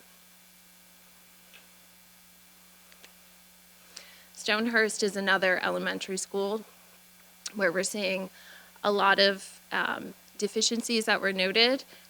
Notably within the boiler room there, you can see the domestic hot water heater. We're recommending for replacement, additional unit cabinet heater replacement. I won't go on with that, but this building is one of the older buildings from 1926. It did have a 1988 addition, but in both cases, we are recommending the masonry restoration on the exterior of the building. Here we're also seeing HVAC, mechanical, electrical, plumbing equipment upgrades that were noted during the assessment that are starting to age out, and we'd like to see those addressed within 3 to 5 years. I'll just go ahead and move on to Westbrook Park. Similar to the other school, there are a lot of finishes here. So ceiling finishes, flooring finishes. Here we saw the gym bleachers as maybe being a higher priority than in the other facilities. I believe this one has the wood bleachers, and I don't know if those are actually accessible. So once again, casework and carpeting finishes requires an upgrade, as do the door hardware to make it ADA accessible. Once again, within the 68-year timeline or priority 4 timeline, we're talking about equipment. So condensing units, electrical distribution, some of the fire alarm systems, public address and clock systems. Here, we're seeing lighting, fixtures, and equipment are kind of operating in a degraded condition. I think during the assessment of this facility, we could see some of the lights were out, which was okay, but we just wanted to note that. Exterior doors are also not accessible. And then once again, we're seeing the masonry or the brick facade deterioration. We're recommending for masonry restoration. That brings us to the kindergarten center. Here, again, we're seeing equipment like the domestic hot water heater. This is excessively past its useful life. We are recommending it for replacement. Other areas include finishes. The vinyl composition tile has some gaps. We're seeing just general finishes upgrades throughout. I think notably what we've seen are many, many miles of chalkboard, which has either been repurposed into a tack board or has been covered by whiteboards, which is fine. Just something to consider for the district to consider about how you're using those spaces in the future. And lastly, lighting upgrades with the clock and PA, fire alarm systems, et cetera, within this. And I know I went very, very quickly through all of these facilities, but I would just like to pause and see if there are any questions about what we were presenting tonight. So we talked about the condition of the facilities. We talked about prioritizing those. We talked about the timeline to do that. The last piece of information that we felt was essential was the cost or the budget to do that, and to understand what is it going to take for these facilities to be brought up to current standards. So that's what you're seeing here. Now, because we've had many, many, many lines of facility improvement measures, we're not going to show you all of that. So what we've done is just kind of summarized it into kind of larger, more digestible charts, and then we'll talk about a district-wide facility assessment cost. So what you're seeing here is the first assessment that is considering the building envelope. So everything on the outside of the building that was assessed. and we can see all of the different conditions along the top. And then we can see all of the totals and the timelines with which we would associate that with. So what you will see here, and also with the rest of the financial information that we are presenting tonight, is the bulk of the facility maintenance is going to be required within the alarm, the alert, caution, or essentially the first 10 years. That's kind of the timeline that I want you to focus on. So as we move forward and we start looking at the architectural assessments, we can see these numbers are starting to grow. Again, alarm, alert, caution, and we can start to see along the bottom the totals, what that equals. Here, we are considering all of the mechanical, electrical, plumbing needs that I spoke of before. This is a little bit unique because as we talk about what will it take to bring a facility up to current standards, that also includes certain comfort standards. And the district had asked us to consider mechanical cooling in spaces. So you are seeing that here. So we have all of your conditions, and then we're adding air conditioning to these spaces, and then we're coming up with a new district-wide total. And here's what it looks like district-wide facility maintenance. I will say this chart does exclude the air conditioning. Okay, this is excluding that air conditioning, but we wanted to give you a sense of kind of what it would take and the timeline in which it could take for this. So when districts are presented with information like this, it can be overwhelming. But you do definitely. Is that an understatement? I'm sorry. Right? And you start to ask yourself questions, or districts ask questions, right? A lot of times the questions that we ask is the cost to maintain this facility going to exceed the cost to replace it? Okay, we have to start having that conversation. And that's what we'll start to explore here. The way that it is determined whether it is worthwhile to repair or replace is the use and implementation of what's called the Facility Condition Index. It is an industry standard numerical value of condition and identifies need for renewal or replacement. So we've simplified the equation for you there. It is literally the cost of needed repairs and maintenance divided by the cost to replace. That equals your facility condition index or your facility condition score. That table down below is giving you the range. So less than 15%, minimal current capital funding required to maintain it. This would be Aronimink Elementary School as soon as construction's done, okay? Refurbishing systems, 15 to 25%. All right, you have an elevated level of need here, but nothing too serious. 25 to 45, you're starting to replace systems. You're not just maintaining them, you are replacing systems at that level, okay? 45 to 60%, your building should be considered for a major renovation. Anything above 60, your building should be considered for closing and replacement. This is what the Upper Darby Facility Assessment and the FCI Condition Index Score is telling us. So the chart on the left is highlighting your facilities from the high school down through the kindergarten center. You can see the Facility Condition Index along the right-hand side. What is this telling us? This is telling us that your district is perfectly average. I know we all like to be exceptional in so many ways, but you should take comfort that being perfectly average is great. Because your district is within the same facility condition index range as many other or average other Pennsylvania districts with facilities of similar age and size. So you're right where you should be. You're falling right within that mid-range where you're starting to have to replace some of the systems and maybe you're considering either a major renovation in some of your facilities. And you can see that when you start to compare your facilities against that chart.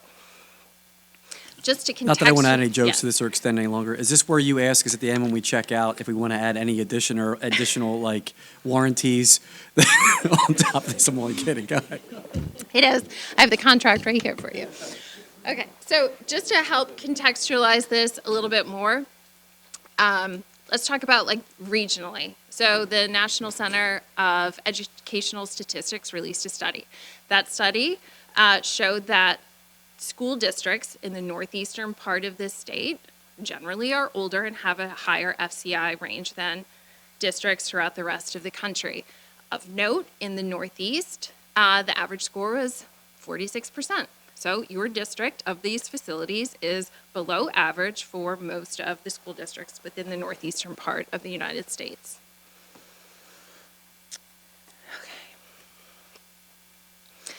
So what do we do with all of this information? It's so much data. How do we even start to think about, putting our arms around it? And traditionally, when districts order a summary like this, you are getting like 600 pages in a volume. And we have asked ourselves, how can we carry our process and your data into your future long-term plans? Because traditionally it feels like this is where we kind of all put our pencils down. But here at SiteLogic, Schrader Group, T&M, this is for us the beginning of a new conversation.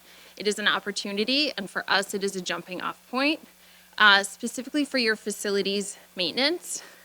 The way that SiteLogic helps carry your vision and your goals of your district into the future is by populating a specialized database with all of the individual facility improvement measures we identified in the assessment process. We're picking up where that study leaves off. We're providing longevity to those current concerns and conversations regarding your facilities. And we're charting a path through the years and identifying the different phases of design and execution with real-time accessibility. So what you're seeing is a cloud-based software that we are populating for your administration to have access to. I will not demonstrate it live because it's currently being built, but what I'd like to do is share with you just a few dashboards that you will have access to as far as your facilities are concerned. It's a login page. You can see my login right there.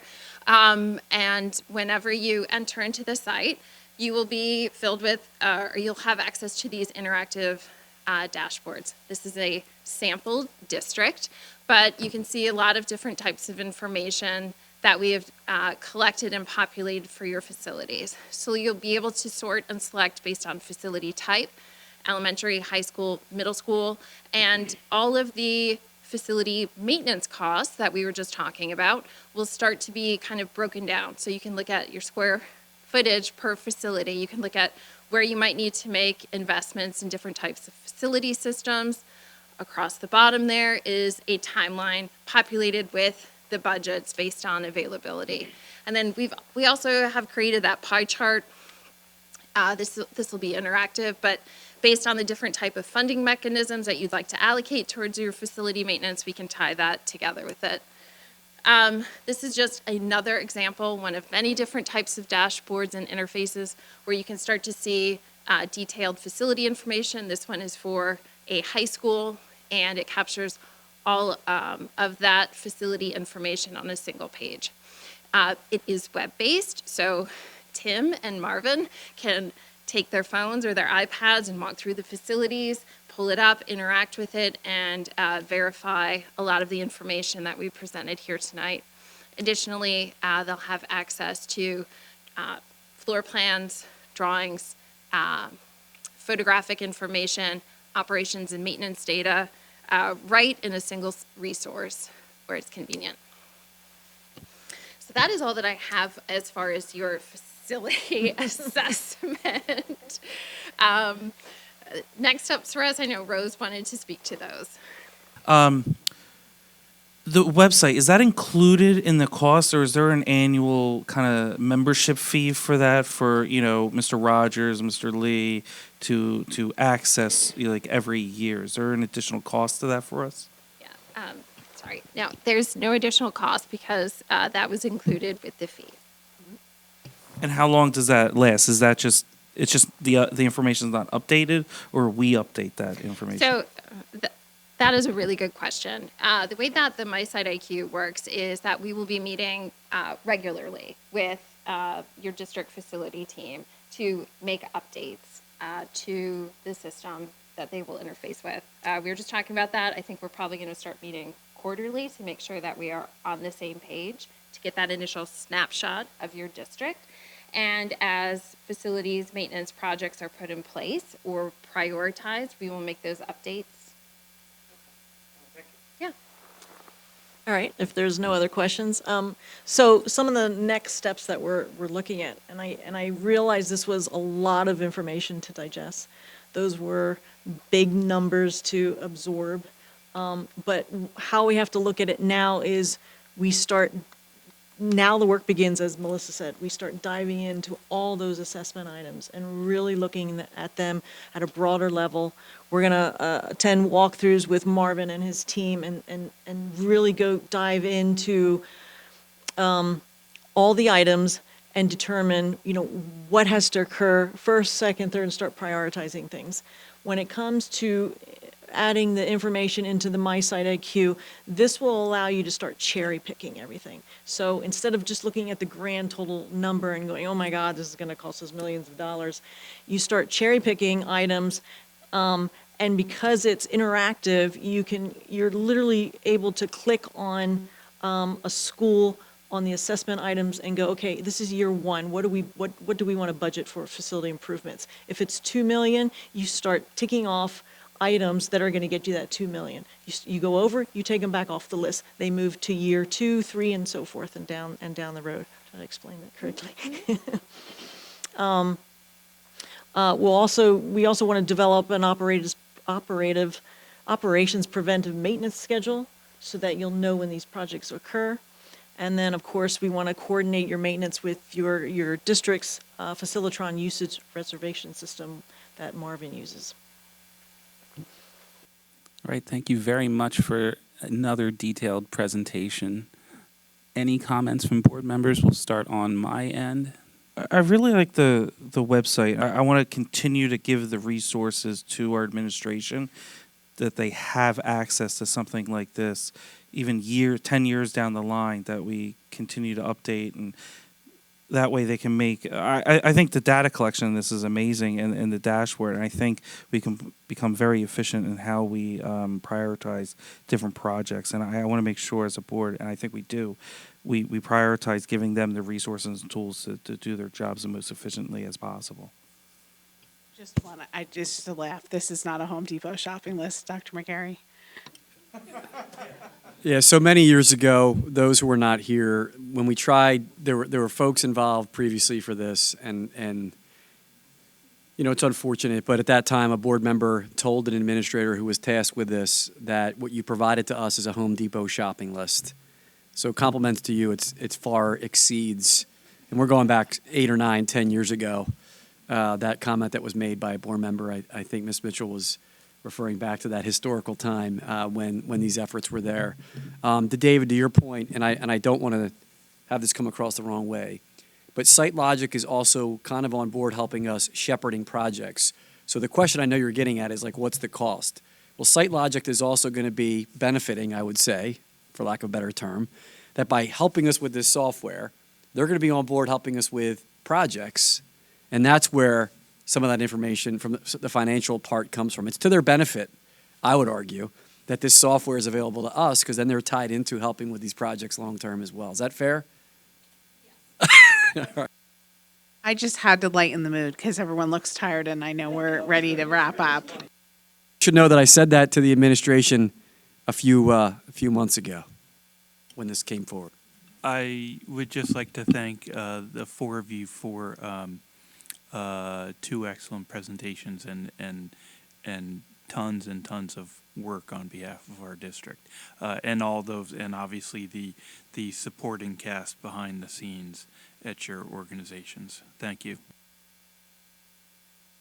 I believe we are ready to move on to agenda item number 3. Marvin, you can jump right into the next presentation. Thank you. By the way, I did a practice run. It was about 3 minutes, so we're going to be getting out of this room very quickly. All right, good evening, everyone. My name is Marvin Lee from the Operations Division. The last section of our agenda tonight is an informational presentation about water testing results. To prevent exposure to lead contamination in the drinking water in Pennsylvania schools, the Public School Code was amended in June of 2018. The Act 39 of 2018 stipulates the regulations around drinking water testing. The Act encourages, not mandates, schools to test lead and copper levels in the drinking water once a year. If the school district does not test the water once a year, we are required to hold public meeting, but obviously we are doing the testing. We are collecting water samples from 5 different locations at each school. So we have 14 schools and 5 locations, a total 70 total samples. There are kitchen, nurse's office, first floor water fountain, second floor water fountain, and one more time from the same first floor water fountain. We collect 250 meters from each faucet, and the water must sit in the pipe at least for 8 hours, but no more than 18 hours. After we collect the water samples, we hand the water samples to Aqua for analysis. The EPA threshold for lead is 0.015 milligram per liter, and the threshold for copper is 1.3 milligram per liter. The operations team is happy to report that no lead was detected in all 70 locations that we tested, and the copper level were below the EPA threshold in all 70 locations that we tested. As you can see, no lead or copper levels are above the EPA threshold over the last 3 years and beyond. For your information, the copper threshold is 1.3 milligram per liter, and average detection rate this year was 0.3 milligram per liter. And just for your reference, last year average was 0.31 milligram per liter, pretty consistent. The last slide is about the copper in the drinking water. You can easily find these kind of reports online, but this article basically says the small amount of copper is essential to good health, and the FDA, Food and Drug Administration, recommends dietary allowance of 2 milligrams of copper a day. So basically the message is that our students and parents should not be concerned about a small amount of copper that we detect in our building because they're safe. This concludes my presentation, and I'll take any questions. He did not lie. 3 minutes. 2.5. All right. Wonderful presentation, Marvin. Do we have any other feedback from board members at this time? Director Neal? I'm sorry. I feel like I'm asking something. It's just a clarification. On the water test, it says a reporting limit. Does that mean when it's below it, that's not detected then? Like that's the minimum number?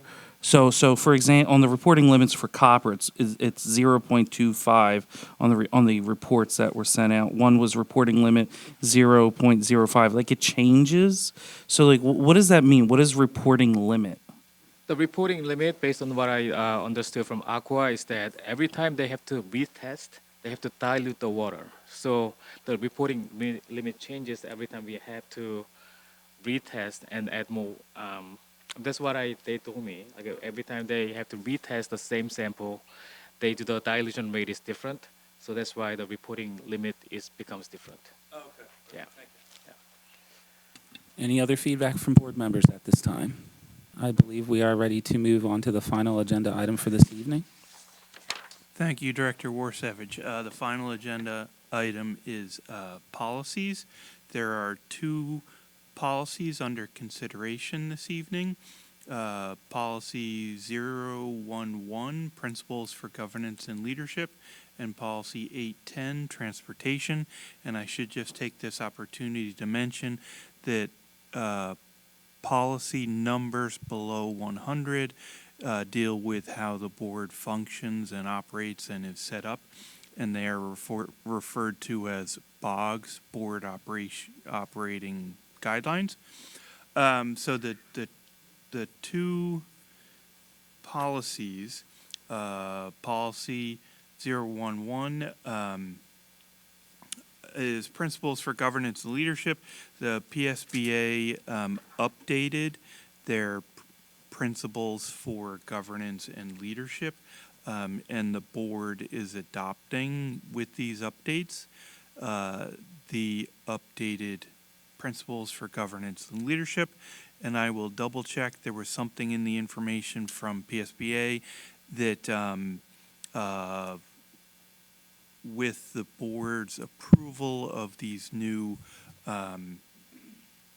principles, PSBA can send a poster-sized version of them to the district for the school board members to sign, and the poster can be posted on the wall of a school if we so wish. I have to double check to make sure that's indeed the case. And the update to policy 810 is updates have been made to policy references. So more information about updates to these policies and the policies from the Education and Pupil Services meeting can be found in the summary of policy changes document posted to the policy agenda items for each meeting in board docs. That concludes my presentation. Thank you. Thank you very much, Director Desnoyers. Do we have any feedback from members of the board at this time? Alrighty, seeing none, I believe now is the time for public comment. As Dr. McGarry mentioned earlier, priority will be given to those physically present.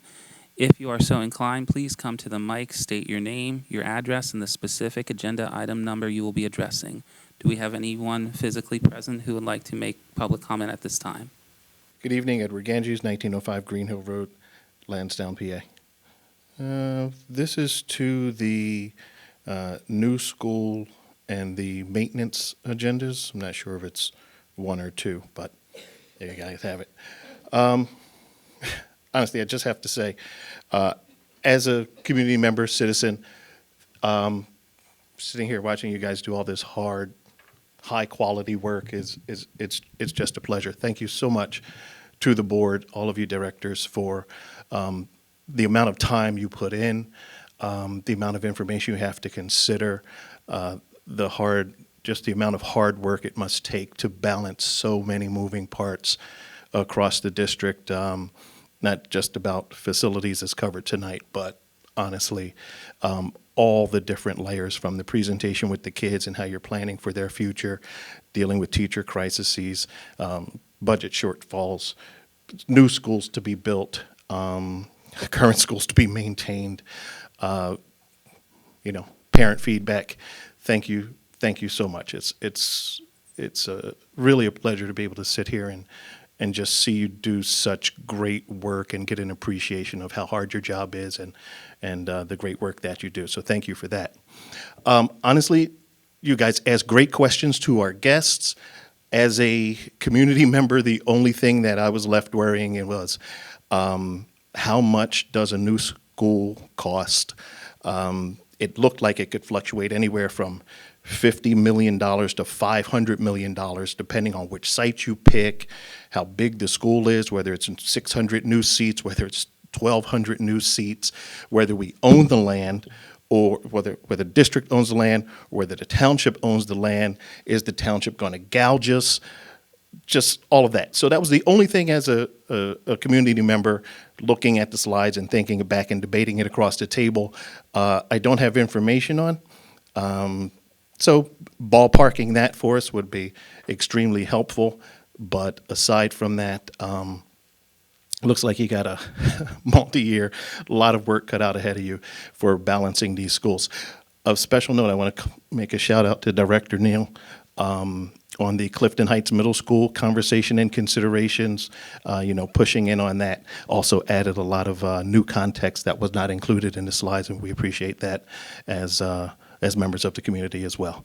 So again, just thank you very much for all the hard work, and I just thrilled that we're in such good hands and that you guys are doing such detailed, deep dive work. So that's all I have to add. Thank you very much. I can guarantee it won't be 500 million. Pretty sure about that. And I think I'm going to help Dan save his breath. The initial price, every time, like, our two big projects or three big projects that we have right now, we had the initial price. And then that price changed because of delays, because of a pandemic, and things like that. And so, I mean, you can get a ballpark now.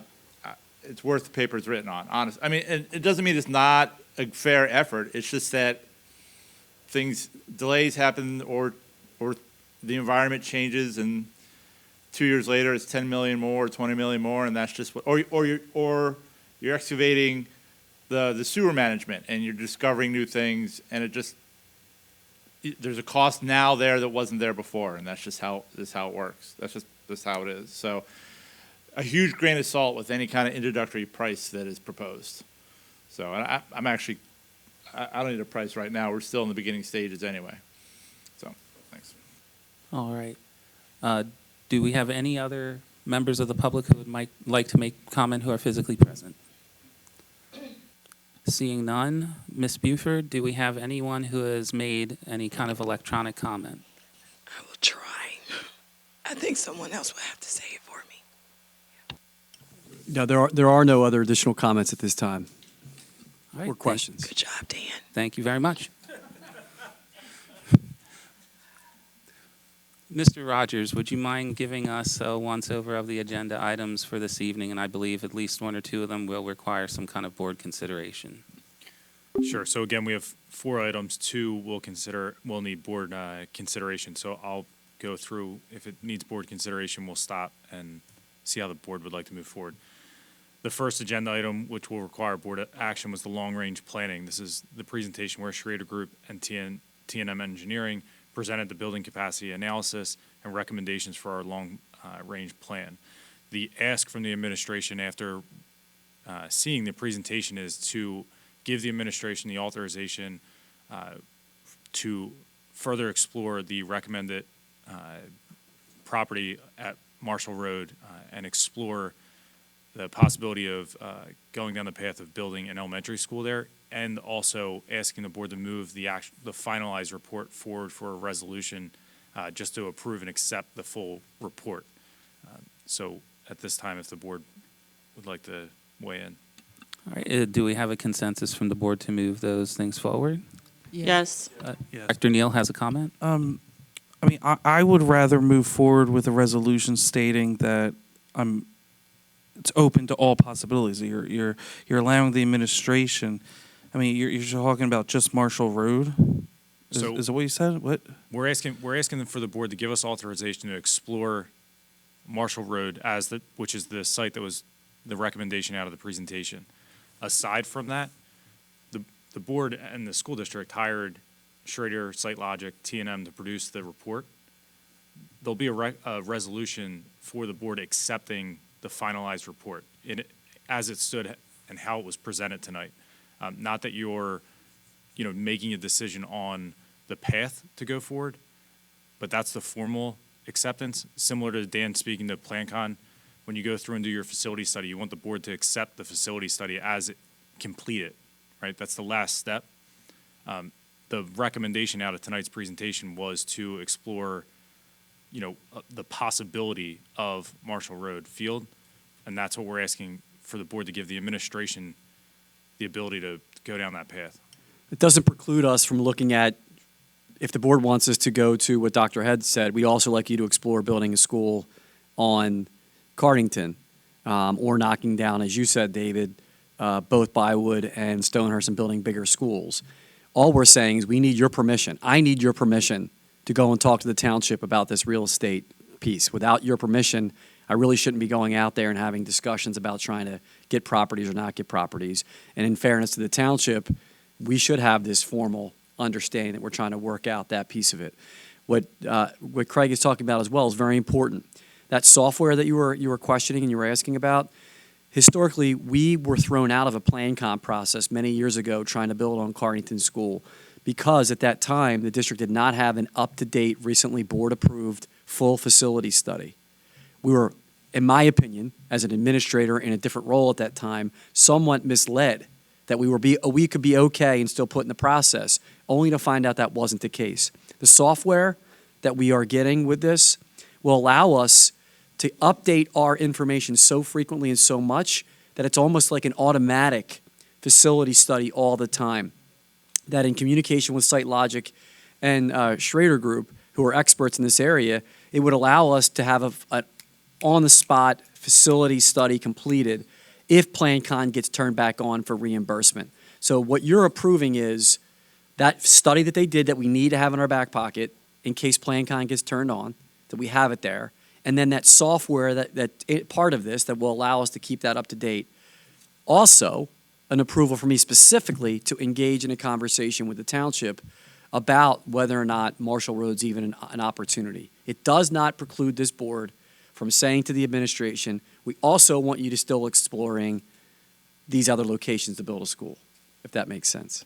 Yeah, my concern is if during the conversation, you're not able to talk about 69th Street because the resolution stated that you can only discuss Marshall Road. There is no resolution saying that, and we've isn't that what we're trying to move forward to vote on?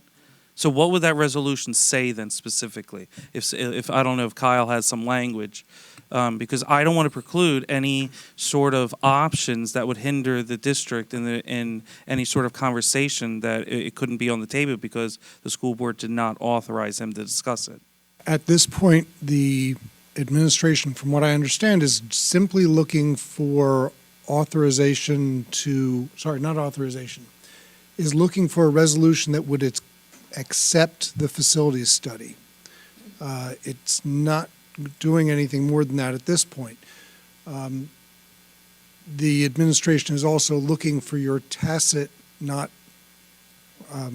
overt approval to look into various options for how to accomplish whatever is in the facilities study. And there are multiple options in there. So there would be no vote at the next meeting regarding the board's approval of Dr. McGarry working with the township. Is that correct? So it's just next week, next meeting, there's only going to be the acceptance of this report. As far as I understand at this point, but that may change after further discussions, but it's my understanding at this point, we're simply looking to have the board approve the facilities study that was done and accept it.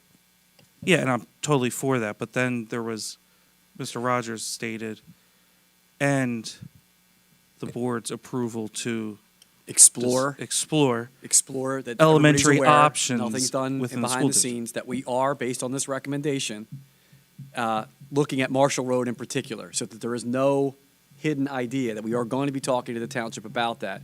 We've already had conversations about Marshall Road with the township, both past and present. 69th Street.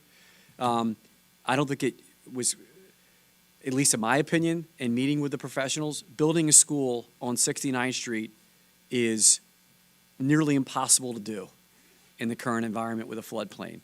So we're limited to Cardington and Marshall Road. And so I believe that we do need approval. I would like approval from this group to say to me, we're okay with you talking about some type of real estate discussion with Marshall Road. I appreciate Kyle talking about it that way, but I'm looking at for some of that. Go ahead. All right, so I wouldn't necessarily go overboard with that. Instead, what I would do is something like that the Board of School Directors resolves to accept the facilities study and that the administration is authorized to take appropriate steps to explore the implementation of that study. So you are simply authorized to move forward with it. I just want to be, again, with everybody here, I just don't want there to be a situation where it wasn't like we discussed this idea of going and talking about that piece. That's all. That's my concern. I was just going to say, as the recommended course of action, it would be natural for administration to first work on the Marshall Road field possibility. And if insurmountable obstacles were encountered, administration could come back to the board and say, we've met insurmountable options, what else should we consider? That would be a reasonable approach to me. I'm not, and I think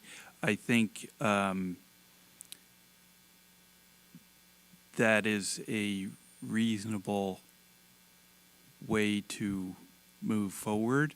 And David, Director Neal, hopefully that meets your needs. I just want to say that I think the report is very clear that really the only option that will meet our needs is either to build an additional school at Cardington and Hillcrest Elementary School, who cannot handle the traffic flow situation, or a school on the Marshall Road field. And given the condition of our buildings and the amount of money that we would be spending over the next 10 years or 20 years potentially, honestly, I don't see how we could consider two schools. I mean, we're building a middle school and all of these condition assessments. So I would wholeheartedly support us exploring and seeing if it's an option to build on Marshall Road field. None of this is like we're treating this as if this is a vote on the decision, and it's not. All we're saying is, yes, please go talk to the township about Marshall Road. We are not closing any doors. Correct. We simply, based on a review of everything, both what Dr. Head, Dr. Haig, Board Member Disnoyers, and Mitchell said is the administration has done this work with this professional group. The best location us to solve the problems that we can financially is Marshall Road right now. If we had all the money in the world, maybe a different conversation. With all the facilities issues we have, and I will answer a question that was earlier out there, it's about $350 to $400 a square foot currently is what we were talking about building a school. So in a Marshall Road school of that size, anywhere from $45 to $55 million for that elementary school. Compared to a middle school, that latest costs were somewhere around $90 million to build the Clifton Heights Middle School. So when you add the cost of those two schools, plus the other facilities issues, we have to figure out how do we spread this money out not to cripple the taxpayers here to do it. So our administrative recommendations is clear for me. Accept this study so we can move forward to try to do this work, and we have that ongoing.